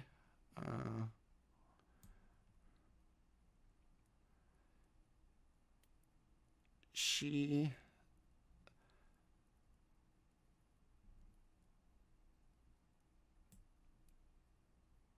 Oh, he's just getting in there. Yeah, she's going to move all this way. ugh, Square up. no. I hate cops. I mean, And she is going to take a massive swing with her short sword. Christ, dude. Dude, she's got fucking movement for days. Then That's everything. Fuck that. That's everything. And like her Fuck sword her. and her sword attack is all she has. So Yeah. Screamer. Oh, she's got a rad name. Oh, minimum damage. She's It's- tired. it's, She's tired uh, from that long run. Of course. Better be. And Yeah, she's gonna so- Better be winded. huffing and puffing. she's gonna look back at the other two. I knew they were gonna snitch on us. We can't let the boss find out. Let's take care of them. That's going to be it for her turn. One of the other ones.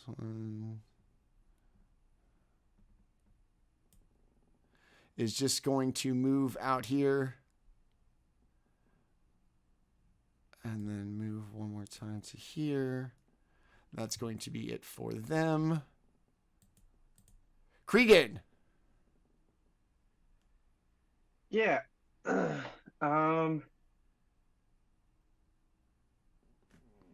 I think the natural place to go. Oh, that would explain it. I didn't have it on the movement thing. I think I will go ahead and use 2 actions to get over here. Yeah. I'll do that. And then I'm going to strike her. Okay. With every ounce of weight that my sword has. 22. Smash. wow. Oh, 17 damages. that's a lot of damages. Just I see that it shows that it made her badly injured, so Kreegan's going to say, lay down your sword before you die. And then that's his turn. So Is persuasion a thing? maybe intimidation? I was gonna say if you want to do intimidation, that's fine too.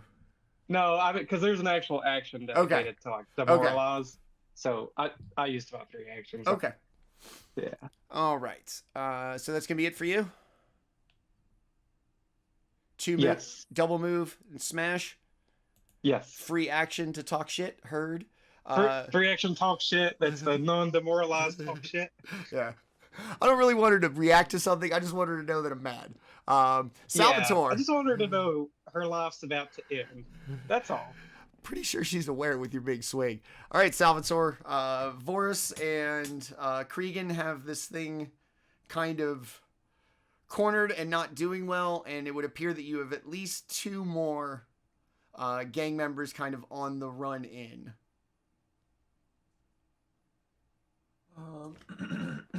Move right over here. And we will cast the Blade of Abaddon. Let me target this nice lady. Damn! All right. Yeah, swing the scythe around. A big green, like misty blade comes out and nails her for max damage. Nice. Oops. Sorry, Kreegan. That wasn't supposed to be you. No! My allies have betrayed me. I knew I couldn't trust a vampire. Okay, there we go. Wow. Dead for me. That had to have ended that. That was crazy. Okay. She's down to like basically 1 knee and just looking terrible. Salvatore, from your perspective, you can see the other gang member like on the far side of the pool really rethinking his life choices right now. Nice. Anything else? Nope, that's it. Okay. This last one is just going to make his way ever so slightly in this direction, not in a particular rush to maybe get involved. Yeah. Let's give me that. Back to the top with Milk. All right, Milky Boy. I'll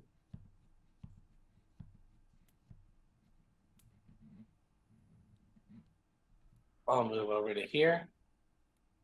I will load my gun. And he reaches into his pocket, dumps a handful of like metal beads down in there, reaches down onto the ground and grabs a handful of gravel and bones and shoves it in there and boom, fires it at this guy up at the top of the this area here. Okay. So let's do that.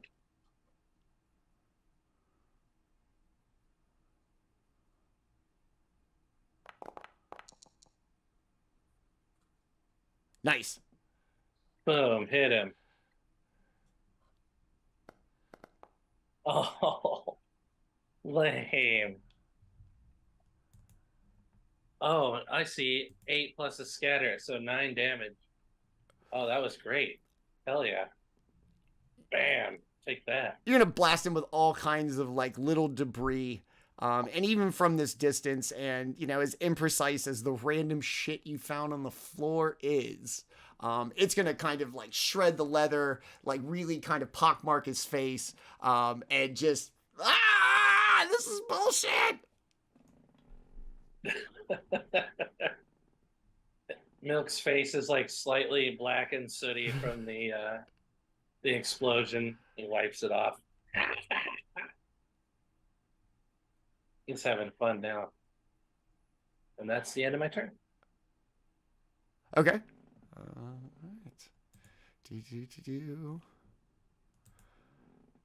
Vorys, you have this pretty lady in front of you who's very much not doing well.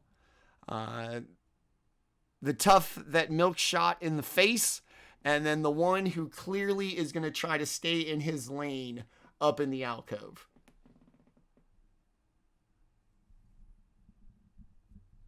You muted, buddy.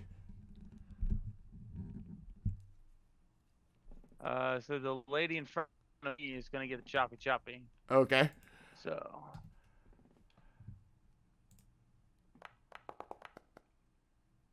Nice. Oof. Oh, so close. So close. So close.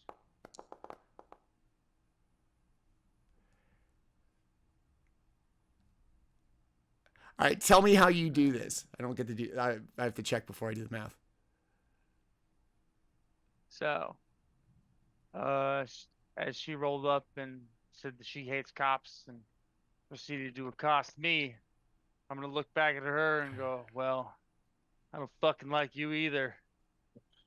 Just straight across the face, like kind of one of those like right there, like below the top of the jaw, kind of things, like where it's just the bottom jaw.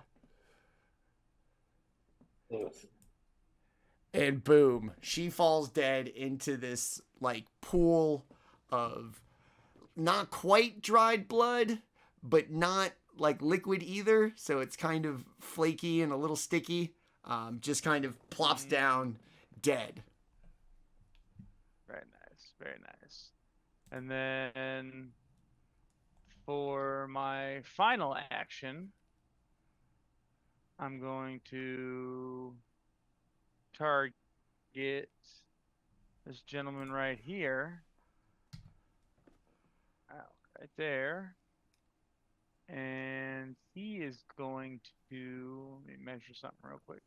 I do think you have an extra action, don't you? You said Yeah, final but no, that's so I'm going to cast a Oh. spell which costs two actions. Gotcha. So he's going to now catch like some of those bones that he is standing close to. So I'm going to cast telekinetic projectile. Nice. I'm a man. Is this Pathfinder's version of catapult, which is an all-time banger spell? Yes, sir. Yes. Exactly, it is. Okay. What the hell just happened? Oh, okay. Oh, who lost? Oh, is that me? Oh, I guess it was. I guess we're good now. What? Thunderstorms. Yeah. Yeah.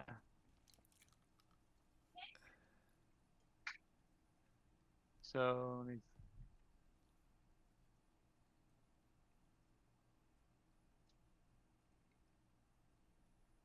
it'll be.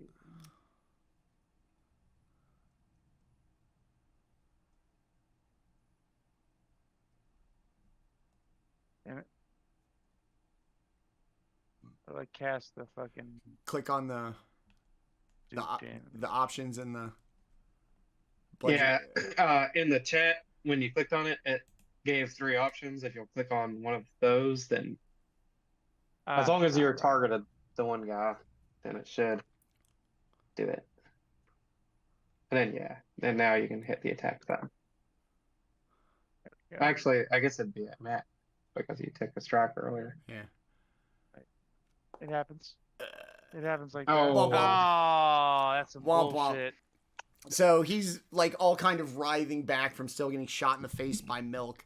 And not because your spell was ineffective, but because in my man's like kind of just flailing about as everything went flying by. He was like the Matrix, and somehow every bit of it missed him as he's just trying to keep his face from falling off.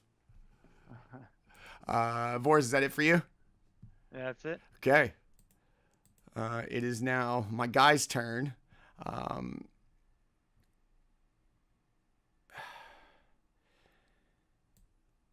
He's going to make his way to Milk. He doesn't like getting shot in the face. I don't blame him. Hard to blame him. And then he is just going to take 2 swings at Milk. Yeesh.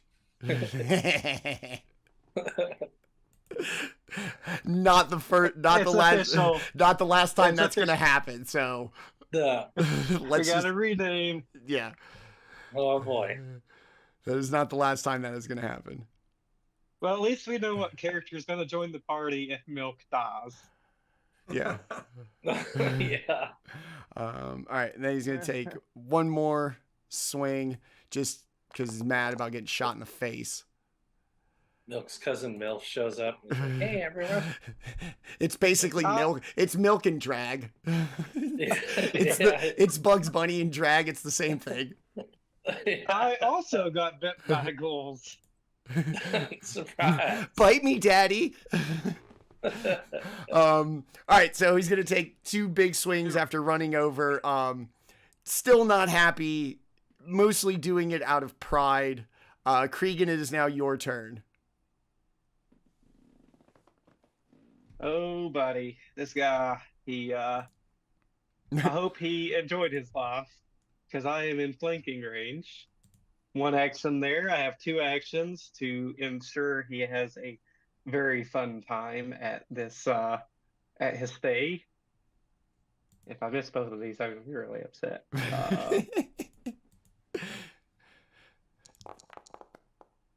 Yeesh, not looking good. Close. You want a hero point reroll that? You're just 1 down. Honestly, these guys haven't seemed too tough, and I don't want to lose my hero point. Okay. So I'm just going to go for the second one. All right. Big swing. No worries. I will hit him this time. Yes, you will. Yeah. 16 damages. Ow. And I know he Describe, was hurt before. So describe to maybe me how you dispatch this poor gang leader or gang member who's just got caught up in the streets and now Well, you has to see pay the price. The first swing and miss was, it was more of a feint. You know what I'm saying? I got to get him off guard. So I swing and he like stumbles and then he can't move because he's too. And I'm like, I imagine Milk's just like got his dog slicer pointed at him so he can't back up any farther. And then I just take his guts out. He just gonna his sword goes through. He's gonna stand there for 2 seconds, and then the top half just falls on the Milk. He's all, ah. Ugh. I throws thought it you away. liked guts. Oh, it was this was a living human, right? Yes. Oh yeah, he takes it and he's like, finally, yeah. Yeah. Takes some. Teamwork switch- makes the dream work. Heck yeah, I'll switch my status to Satan. Kreegan, anything else? Oh no, that's it for you. Yeah, that's 3 actually. Okay. The stay in my lane guy, up in the alcove, saw Vorys smash the shit out of his boss. Kreegan smash the shit out of his homeboy. He is going to throw down, like, you could just see him, like, emptying his pockets. Like, he doesn't want us to have anything on him that seems like a threat. So he's taking, like, his belt off. He's throwing down his dagger. He's emptying all the pocket sand out of his pockets. Like, holding his shirt up. Oh my god, oh my god, oh my god. Pocket sand will piss off Vorys. Oh my god, oh my god. Please, this is not my thing. I am just here to try to feed my family. She never told me people like you were going to come for us. Just let me go. I'll tell you where she is. I'll tell you what I know.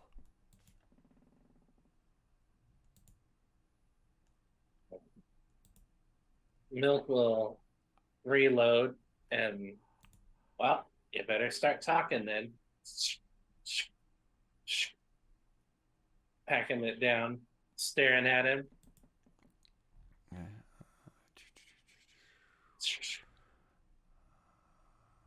And Kreegan's kind of lost interest because the guy put away his weapon, so he's just gonna like. He's like, yeah. Yeah, he's just gonna start wandering around. He's like, "Yeah, I'll let these guys handle this guy." Milk knows he's got this unlocked. Somebody came in and started talking all this stuff that we had to do what she wanted, and she came in and she killed our leader. They had like red cloaks. They were human, some ghouls, some zombies. Her name was Kepkada, the hag-nailed.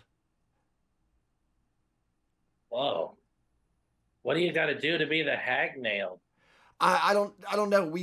She just showed up one day and threatened our boss, and when he tried to stand up to her, he killed her. She killed him. Wow, she sounds powerful. She came looking for a key of some sort that somebody had, but they came and they took them away. The priests, they came and took her.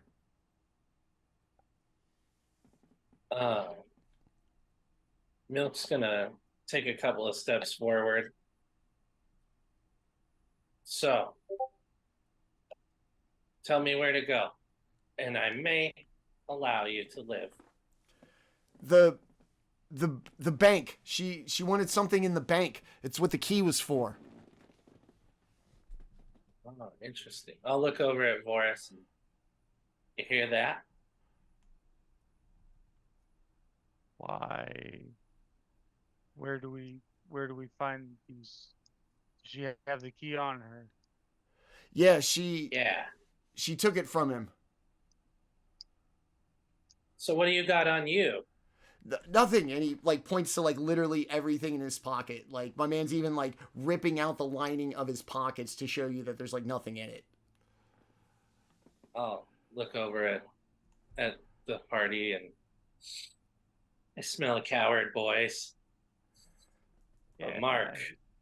He's gonna go to jail. He like you just like my man is terrified. Or be turned into a zombie. Yeah, well, you Or know, a ghoul. that's for. I that's could for turn the him course- into a ghoul if you want. That's for the course to decide. I think you are not telling us the whole truth. And Salvatore's gonna like just kind of glide across the room over to him, Okay. and if he resists me, then we'll have to do like a roll off. But if not, I'm just gonna grab him by the head and drain his thoughts a little bit. Okay. God, that's awful. Just a little sip of some brain juice, feeling, what kind of follower of Urgathoa would I be if I didn't try to top it off? Dude, drain him down to nothing. I want to watch that. It's like on Starship Troopers when this guy's getting his brain sucked out. Okay. Yeah. Nick, I'm gonna send you the stuff that you see in chat. Oh, nice.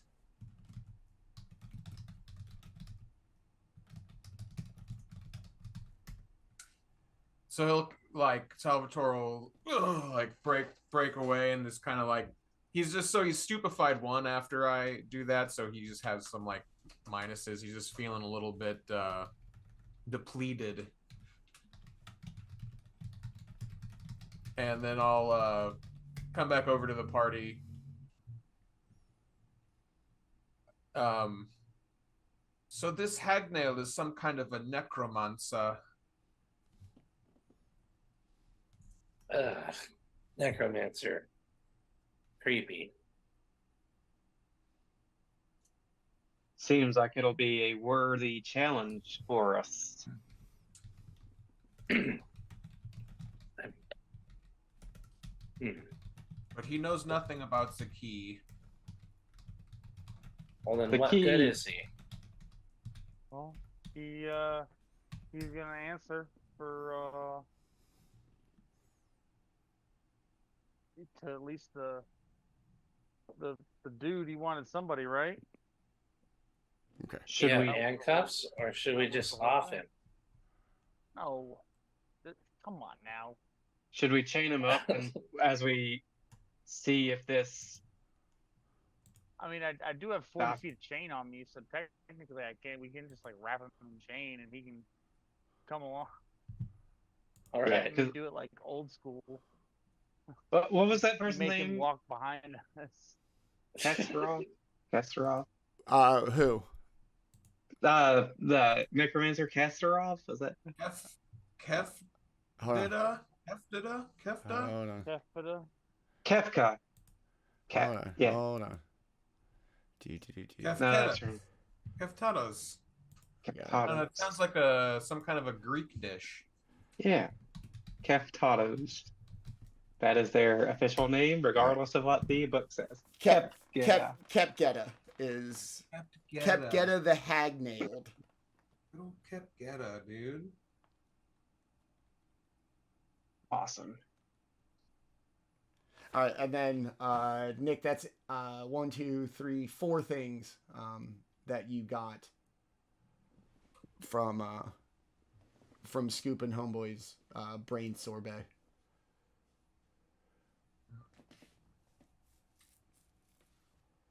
Oh, okay. So she was also an agent of. We haven't figured out what the 3-fingered, or what is it? They're missing these 2 fingers. What fingers are they missing? I thought it was the pink.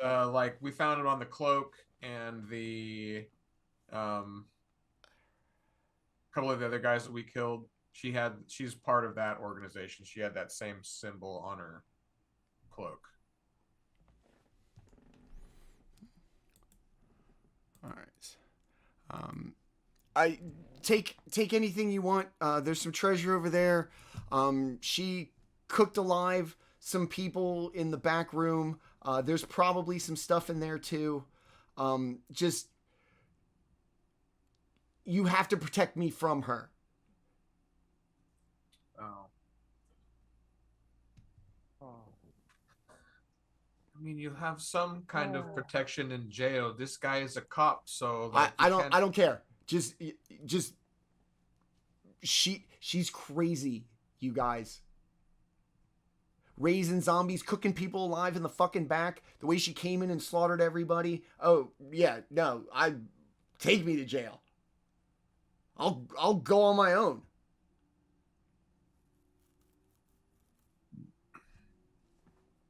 I'll go to jail. Dare me to go to jail.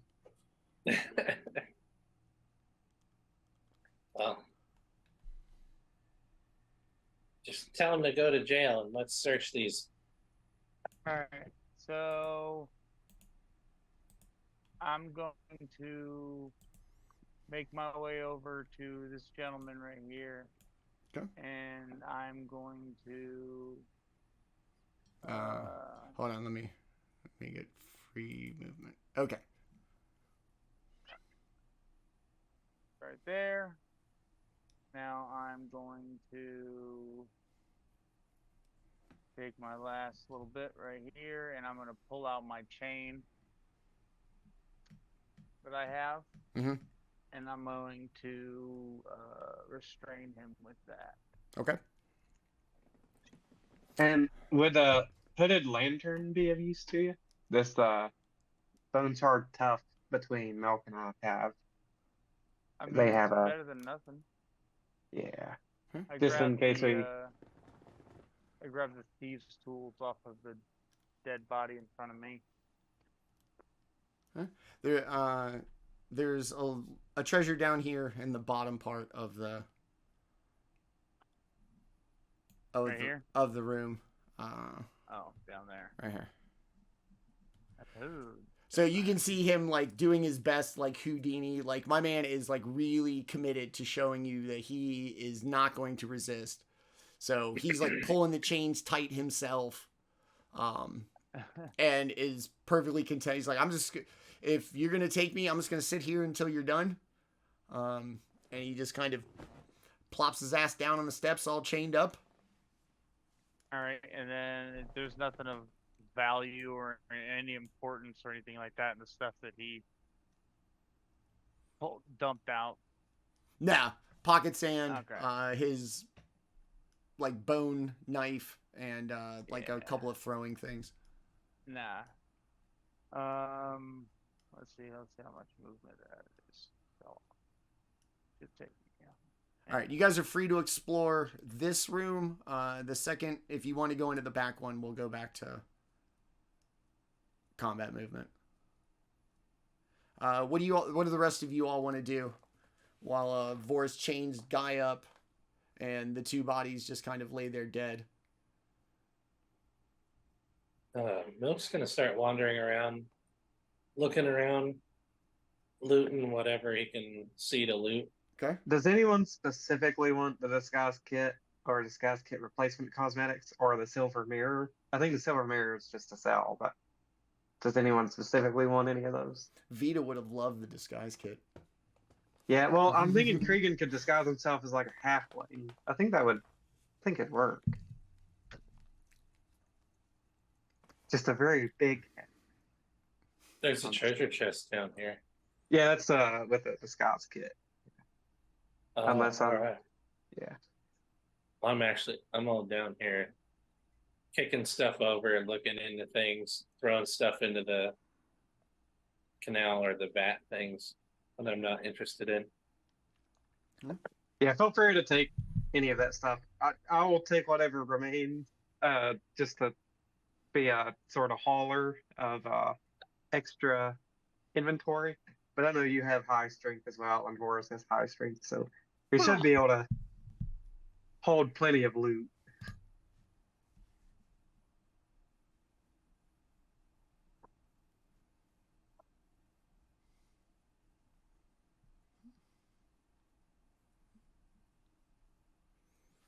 Milky. I mean, we could take the stuff, and if anything, we could sell it all. Vorys knows a guy. Yeah, right. I know somebody that'll trade. If anything, we can get grain, make some bread.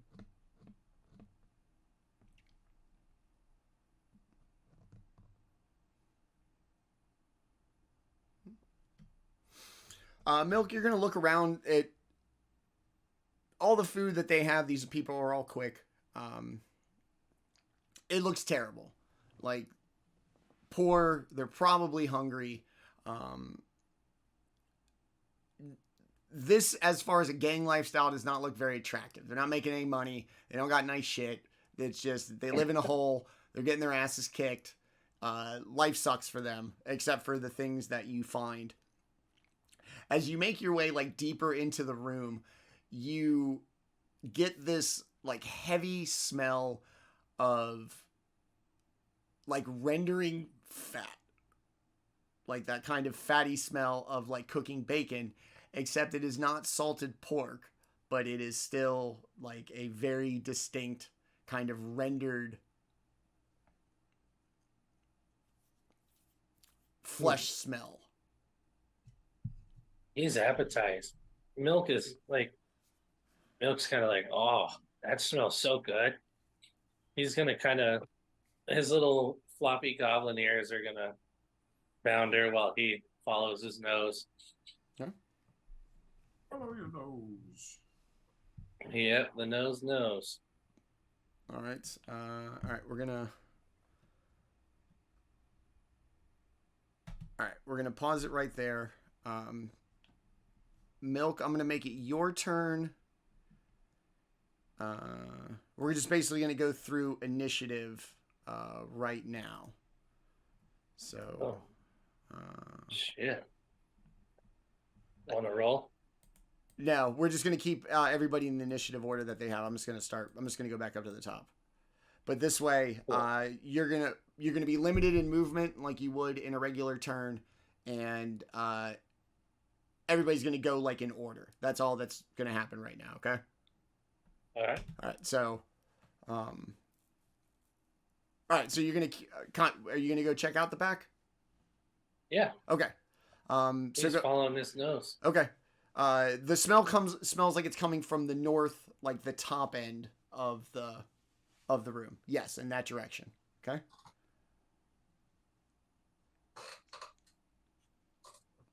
All right.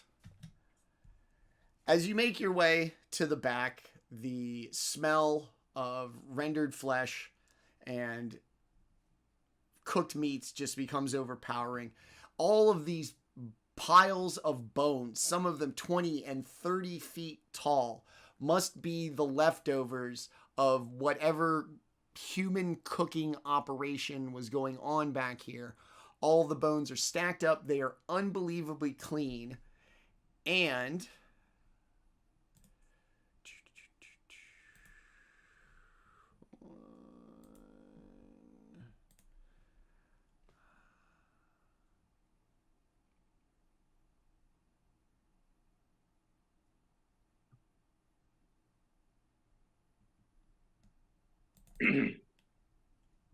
No scraps at all left.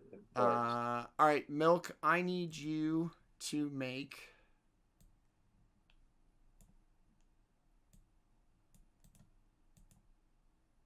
an acrobatics check. Oops. Okie doke.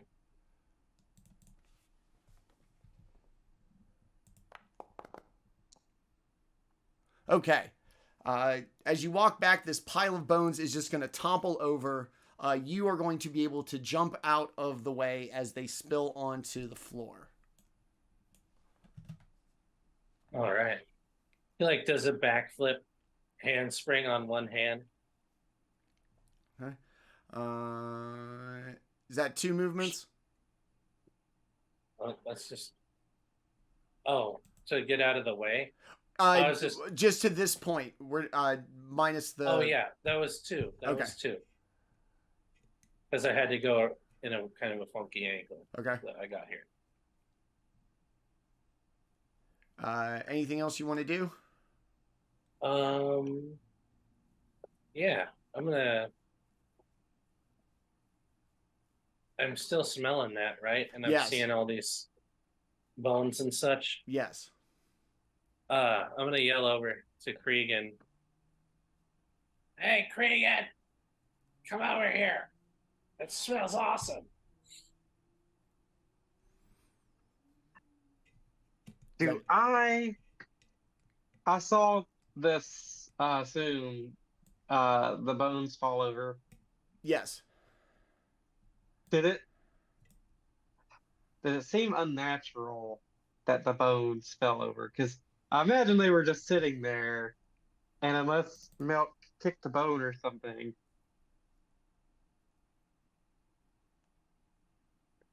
I didn't kick anything. Fell over. Yeah. Give me a perception check. All right.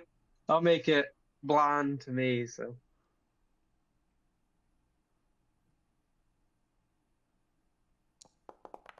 I don't know what I rolled, but hopefully it was All great. right. You work for the builders. You would be able to see something and decide whether it was, essentially structurally unsound. This absolutely looked like just a pile of bones thrown together, and it is a miracle that they had not fallen over prior to this. And just Milk walking by was enough for them to just kind of topple over. All right. In that case, Kreegan will say to Milk, he will say, all right, I'll be right there. All right, Milk, are In you a done? turn-based Yeah. way. Yeah, Milk, are you done? That was just a free action to vocalize there, so I'm going to hunker down and use my. I can never remember the name of the ability. That's all I wanted. Is It's a living fortification. I go into a defensive stance and I give myself a +1 AC. Okay. All right. And that's it. All right. Vorys, you've chained Homeboy up. You've looked through, like, the things in his pocket, and you heard Milk kind of make its way to the back room. The pile of bones fall over, and now you start to smell something that has been cooked.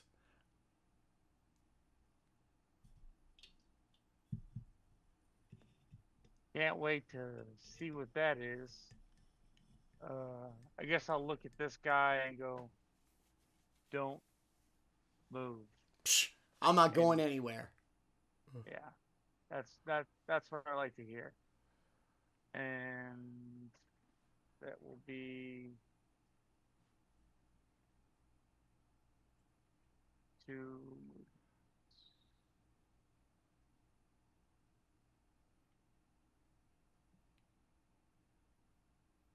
That will be my turn. Okay. As far as I can get. Kreegan. Yeah, Kreegan will move on.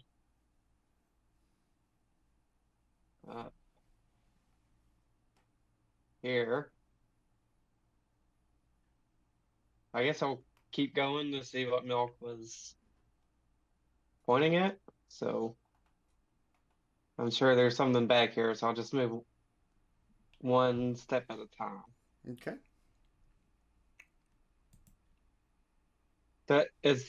Does this look like anything special? This guy?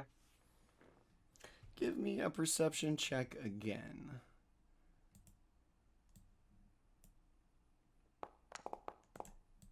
That was blind as well. So.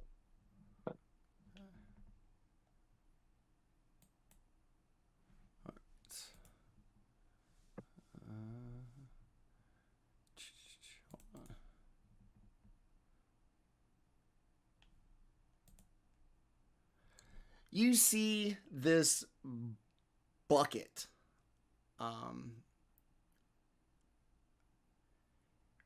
It looks kind of like flesh, not really. You're not sure what it is. You were an orc, yeah? Part of an orc? Yeah. I imagine Orc is basically, to be just direct about it. He was born to an orc, but a magic ritual happened to transform him and give him necromantic powers of the Dampier. Okay. So, everything about him's an orc except for the Dampier like ritual part. Yeah. Okay. And your orc senses, your lack of food, and your hunger. This is definitely where the smell is coming from. So, yeah, I have plenty of room. He will kind of like get. How tall are these bones here? I guess. They're all really tall, like piled up. Just the one that Milk walked by, that pile in the middle, was the only one that was kind of precarious. Gotcha. I guess Kreegan will move some of the skeletons away to get closer to it. Okay. Yeah. And as you get up on it, you can see it looks like the statue, like a wax statue of a person, has been melted. It is like all misshapen. It is kind of fluid. It is in this box, and it is time for it to roll for initiative. Where'd it go? Dang it, I knew this was going to happen. Ah, That's so gross. it's okay. Kreegan, fortunately, did not take the brunt of the hits earlier, so unless it can get through a barbarian's HP, I should be okay. Okay. Are we rolling for initiative? We're just going to keep everybody the same. All right. Um, I'll get ready to go. All right, so Kreegan, is that all of your actions? Yeah, technically, I think it would have been a single action to clear the bones, but I can either be right here investigating it, or I can have just cleared it out, depending on however you want it. We'll say you cleared it up. And that looks terrifying. That looks absolutely terrifying. Can you all see this? Yeah. Zoom into it. Zoom into it. Actually, Hold on. I was like, I cannot. I was like, I cannot see that. Oh, that's disturbing as crap. Manny, there's a way to share the. I know. I'm trying to. Oh, this is a disturbing day in D&D land. Yeah, I'm not 100% sure, but if you double click it to the character sheet, I think you can like show it to the players or something. There might be a button to show players. Maybe. I know how to do it with like the adventure, but not all. Oh, I got you. I got it. Hold on.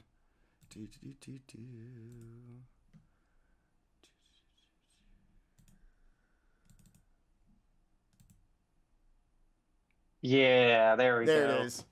And I see that it's on the stream Oh, now, wow. so everyone Ah. can have a nightmare tonight. Yeah, it just plops out of the bucket, and you can hear it like garbled, like "Help me!"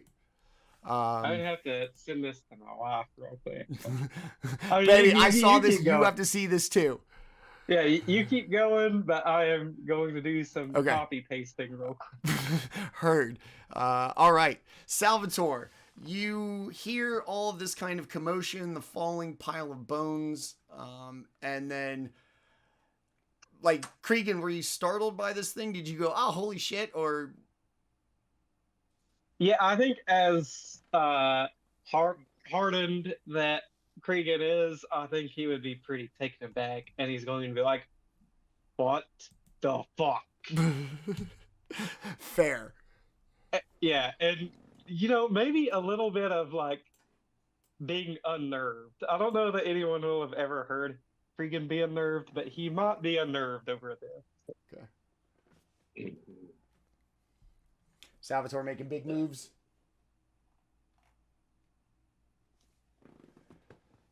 Yeah, I'll just head over in the direction that they're all. Okay. Anything else? Just big move. Yep. Okay.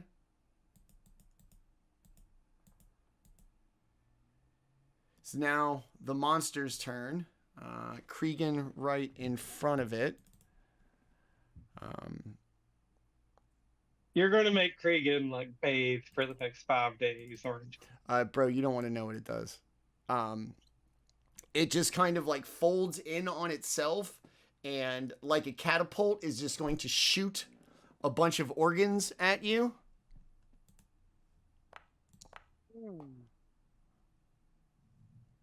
That's nice. If it rolls a 3, it doesn't matter.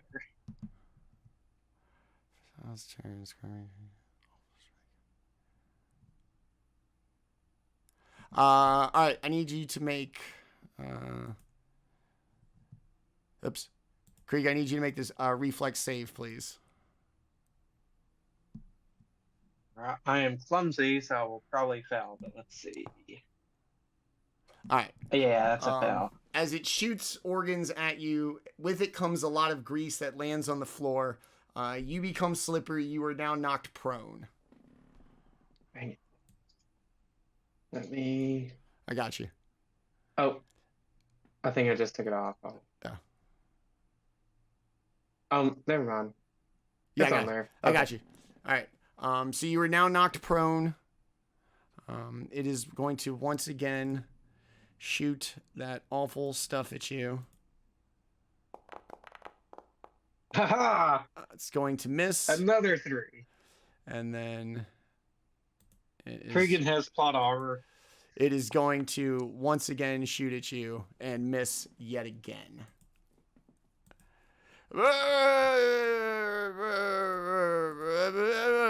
Milk, all you. This creepy ass thing is like blah blah blahing. It's shooting fatty meat at your boy.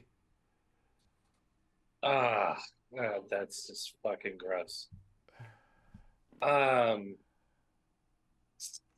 gonna shoot it. But I'm gonna have to come over here to do so. So I'm gonna come over here and say, "Kreegan, Doc!" Boom, and fire it right over his head. So Or- that's the real reason that Kreegan went prone. Yeah, exactly. And here we go. We gotta target it. Come on, use the thing.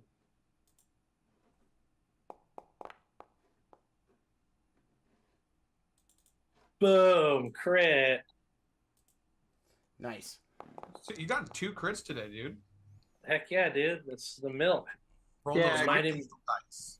Gunslingers have that permanent +2 to hit, so them and fighters, they crit more often. Anyway. So you're just Mighty, gonna mighty milk. blast this thing, and just like the zombie dogs, you're just gonna splatter like a bunch of stuff all over the wall. Unlike the zombie dogs, this thing doesn't seem to matter. It's just gotten a smaller mass of God knows what as it continues. Ugh. I'm gonna pull the latch and drop the barrel and shoot the remaining gunpowder wad out, and then drop down into defensive position and Okay. give myself a +1 AC. All right. That's it. So, yep, that's it. All right. Vorys. Milk shot at it. Kreegan's gotten splashed by grease with it. It's just this weird ass thing hanging out in the corner. Yeah, I really can't even see it from where I am. I can just hear this stuff too, which is All of a sudden, you know, Milk is just shooting off of it. What the fuck are you shooting at? Yeah, what is happening? So I'm just gonna attempt to move closer. Oh, all right, now I can see it. All right, so Sorry. target it, and he's gonna get the spice. Gonna get some flame. I'm gonna cast produce flame. No?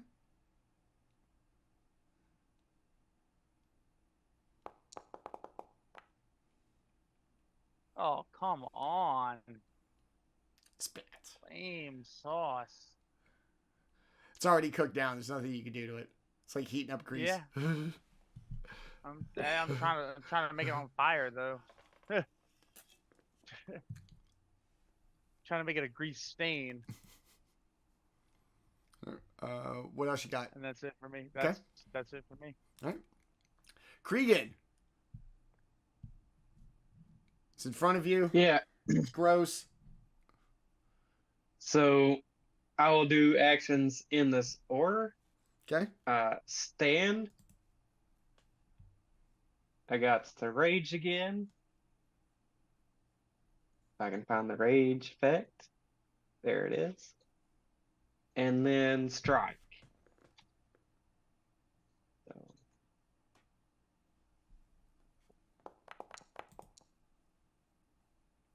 Boom. Wow.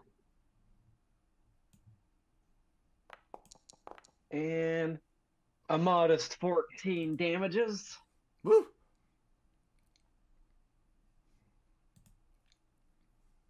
And that is 3 actions. I would have backed up to give like a 5-foot space for people to get in there, but I ran out of actions. You're going to squish this thing. The teeth are smashed, not that you could really tell. And it's still just going to continue. Ah, no. That's it for you, Kreegan? Yes. All right. Salvatore.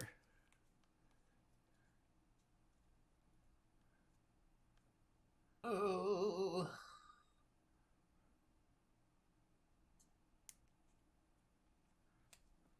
Gross. Yeah, I can't. So let's.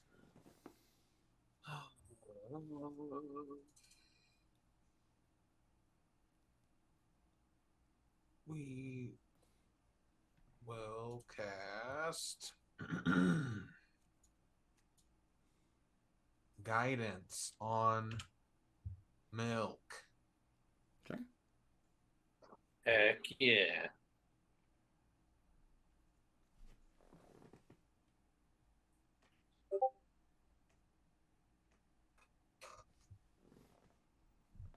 So if you just drag a little All thing right, on sorry, okay. yourself. I did it. Dope. Nice. All right, And Salvatore, that's it for you? Yep. All right. The creepy monster, with Kreegan still in front of him, or it, is going to take... Yeah, that ain't no him. Yeah. That is definitely an abomination. It's going to miss. It's going to shoot at you again. And miss. And a third time. You see, I prefer you as And miss. DM. You roll low. This is also absolutely the encounter that I modified because I wasn't sure how you guys were going to handle it. So keep that in mind. Fair enough. Thank you, Manny. I just, like I said, I just didn't want it to be like, hey, first combat encounter, everybody's dead, and I don't know what I'm doing. So this is absolutely the one I backed off just to see. So it's We're just on gonna the curve. Yeah, it's just gonna squirt at you to no avail yet again. That's gonna be it for it. And then, all right, Milk, back up to you. All right. Oops. So, Milk, having just cleared the barrel, reaches down, grabs some of the bones and shoves them down into the barrel and pours some beads in there, some metal beads. And he's going to fire at the creepy, disgusting thing again.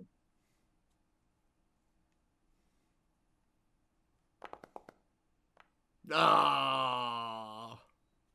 Boom! Wow.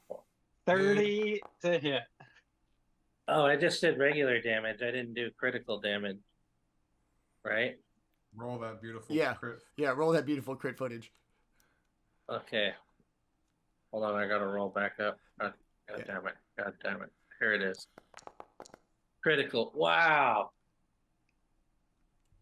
Nice. All right, describe to me what this looks like, because I'm pretty sure that's gonna do it. Yeah. Oh yeah. He just packs the barrel in, lights the little tiny fuse he's got, and you can just see his big goblin teeth grinning over the over the top of the barrel, and it fires. It's deafeningly loud. He gets pushed back about 1.5 feet, and his face is all covered in black soot. It hits the thing, and just, it's like when you hit, it's like just shooting jello with like a high caliber rifle. It just, bleh. That's exactly what I was going to use. Ballistics gel, and as it expands out before like contracting and just basically blasting all over Kreegan, it's going to knock over piles of bones. Oh shit. Exposing 2 little treasure chests I think. I don't know what's in them. They're just treasure chests to me. Heck yeah. And Nice. that is going to end combat. Milk does the cloud celebration. Dun, Flip, dun, flip, dun, flip. dun, dun, dun, dun. But that wand of Couches harm it. will be awesome for Salvatore. Hmm. How many praise Ergothoas have you guys said today? At least one. None? So Kreegan may not have said praise Ergothoa, but he did eat most of a leg of That's true. whatever. That's true. But then I mean, and then you gave it I away so that shared. somebody else could feast. Yeah. So I'm we'll talk spreading that the ideas, you out. I know. mean, you didn't eat till you threw up and then ate more, but I guess it's good enough. Yeah, and yeah, the baby steps.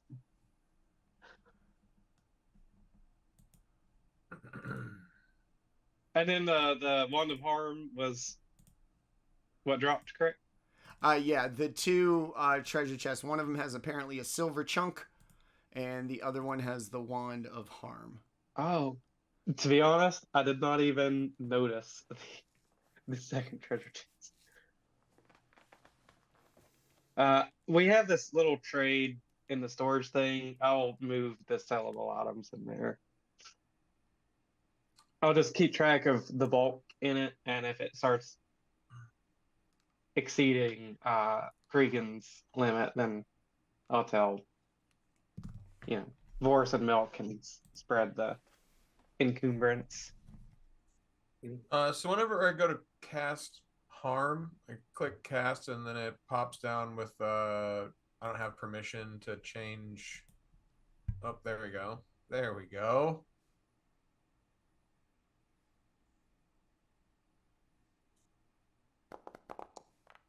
Wait, who are you casting harm on? Milk.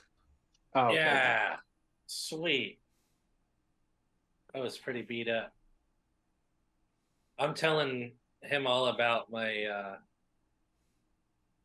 all about getting hurt too. It's like that little skull thing, it bit me like right in my knee, and then then it bit me again. It was like right in the stomach, and I was like, ah. And I'm just just giving him a full play-by-play of how it all went down. And then I'm gonna treat wounds on myself. Move up. Failed, and I take damage because I did risky surgery because I like it. Somewhere the priest is like, fuck yeah. See, fortunately for Kreegan, because the god of the universe rolled really poorly, Kreegan took more damage from Milk than he did because the scatter on the Oh no! Really? 2 Yeah, damage. Rage, because I wasn't raging the first time, so he only did 1 point of damage to Kreegan, which is still more than enemies, because the temp HP absorbed the rest of the scatter shots. I'm sorry. No, it's 1 damage, so I have 38 hit points. I know, but soon it's going to be elemental damage on top of that 1 damage. It's going to get a lot worse. That's continuous, so we'll have to work on our stratagems. All right. You guys grabbed everything out of the boxes? Damage Yeah. roll, risky surgery. That's great. Yes, sir. The lone member of the Bone Shards gang is going to be like, oh, thank God you killed that creepy thing. She left it here. I don't know if it's a half-finished experiment raising. I don't know. Look, if you guys got everything, I would really appreciate getting the fuck out of here. I don't want to be here when she comes back, and you probably don't either. And you can see him like kind of seems fair. Him kind of like hopping over to you. Where should we take this guy? You want to take him to a guard thing? I want to take him to old fucking sadomasochistic dude. So I would rather work for the Blood Lord than for the Priest of Zon Kuthon, and I feel like she also has a vested interest in knowing what this guy knows. So I'd rather take her to Berlin Haldoli than back to old Cuts himself. Yeah. Yeah. Fair. Agreed. Agreed. Okay. So yeah, we're gonna make our way back towards that way. Okay. Then it's the perfect time for us to finish tonight. You have cleared this part of, this part. This particular thing. Yes, one of the checklists off the thing. So we're gonna call it right there. We had a quite little productive. We hit all three pillars. Role play with the dinner. A little exploration and some nice combat here today. So I feel like we've had a very productive TTRPG day. We'll pick up right here next Tuesday. At the end of every show, we like to give everybody here a chance to tell us a little bit about themselves. They work very hard. We spend a lot of time together. They should be acknowledged for the amazing people that they are. We'll let everybody go. I'll finish up with a little business, and then we will get out of here for tonight. Let's start. Let's start with Kreegan. You got sprayed. Yeah. You got sprayed with all this awful shit. You took like some goblin buckshot in like the butt cheek today. How's it being how's it being the frontline fighter for this party? And and then tell us a little bit about our friend Landon. Granted, I got really lucky with rolls because I have the lowest AC in the whole party, save for Salvatore, and he's a caster. The caster. So, yeah, I should just be glad that I only took the couple points of the buckshot damage. So, it's a lot of fun. It's definitely different from a caster and stuff. So, I'm still enjoying it. But yeah, I'm Landon Baker. My wife just graduated today, so I did that this morning. Hey. Yep, we're super excited. I grilled some burgers, and it was great, except for the smoke of the charcoal where I scratched my eye yesterday. Like the smoke of the charcoal, I looked like I was crying grilling the burgers. But anyways, Kreegan had a rough day. Kreegan had a rough day, but I love this group of guys. I look forward to playing with you all every week. I can't emphasize enough how much fun it is to meet up with you all each week and play. And I'm just thankful to have met you guys. So, like I said, I'm Landon Baker, and plan on being here for every week. So coming up on 2.5 years next month, bro. So 2.5 years. Yeah, so we've been doing it a while. Awesome. Thanks, buddy. Glad to have you. Slide over to one of our other original cast members, my boy and partner on the channel. So Vorys, you have done some pretty legit like cop work today. You stopped not today this session, but just this day in game. You quelled a potential riot. You established like a little bit of your authority out on the streets. And now you are literally going to bring a wanted gang member to a bloodlord. That's pretty solid, homie. In chains, no less. Yeah, word. Yeah, I'm.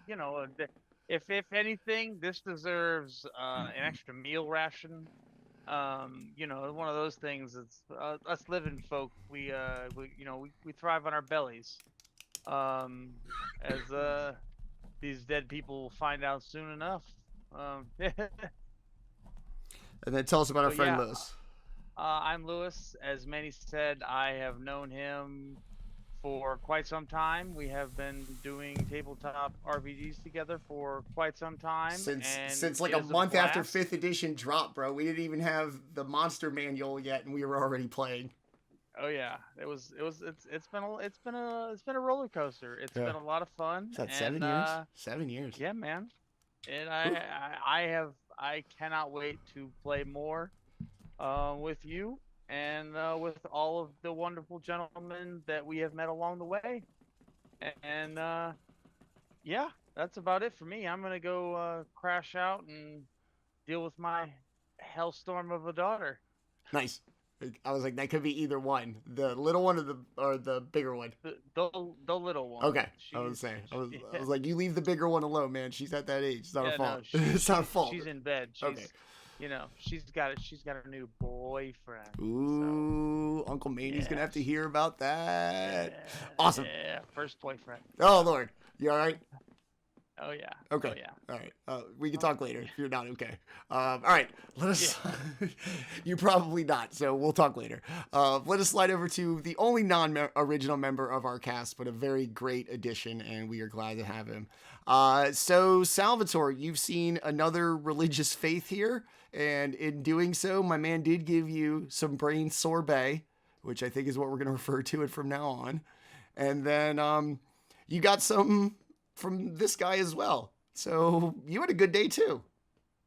Yeah, I mean, Salvatore is topped off. He's fully full. He's full to the brim. Stuff to the rafters, as Brian Regan would say. So yeah, he's might have to like carry him out. He's not gliding as smoothly as he normally would be. He's real front heavy, top heavy. His brain's just so swollen. You look like the aliens from Mars Attacks, just going. Right? Megamon. He's just not. I don't know. Not just not impressed with the other religions. Feels like he made a really good choice going over to Urgathoa.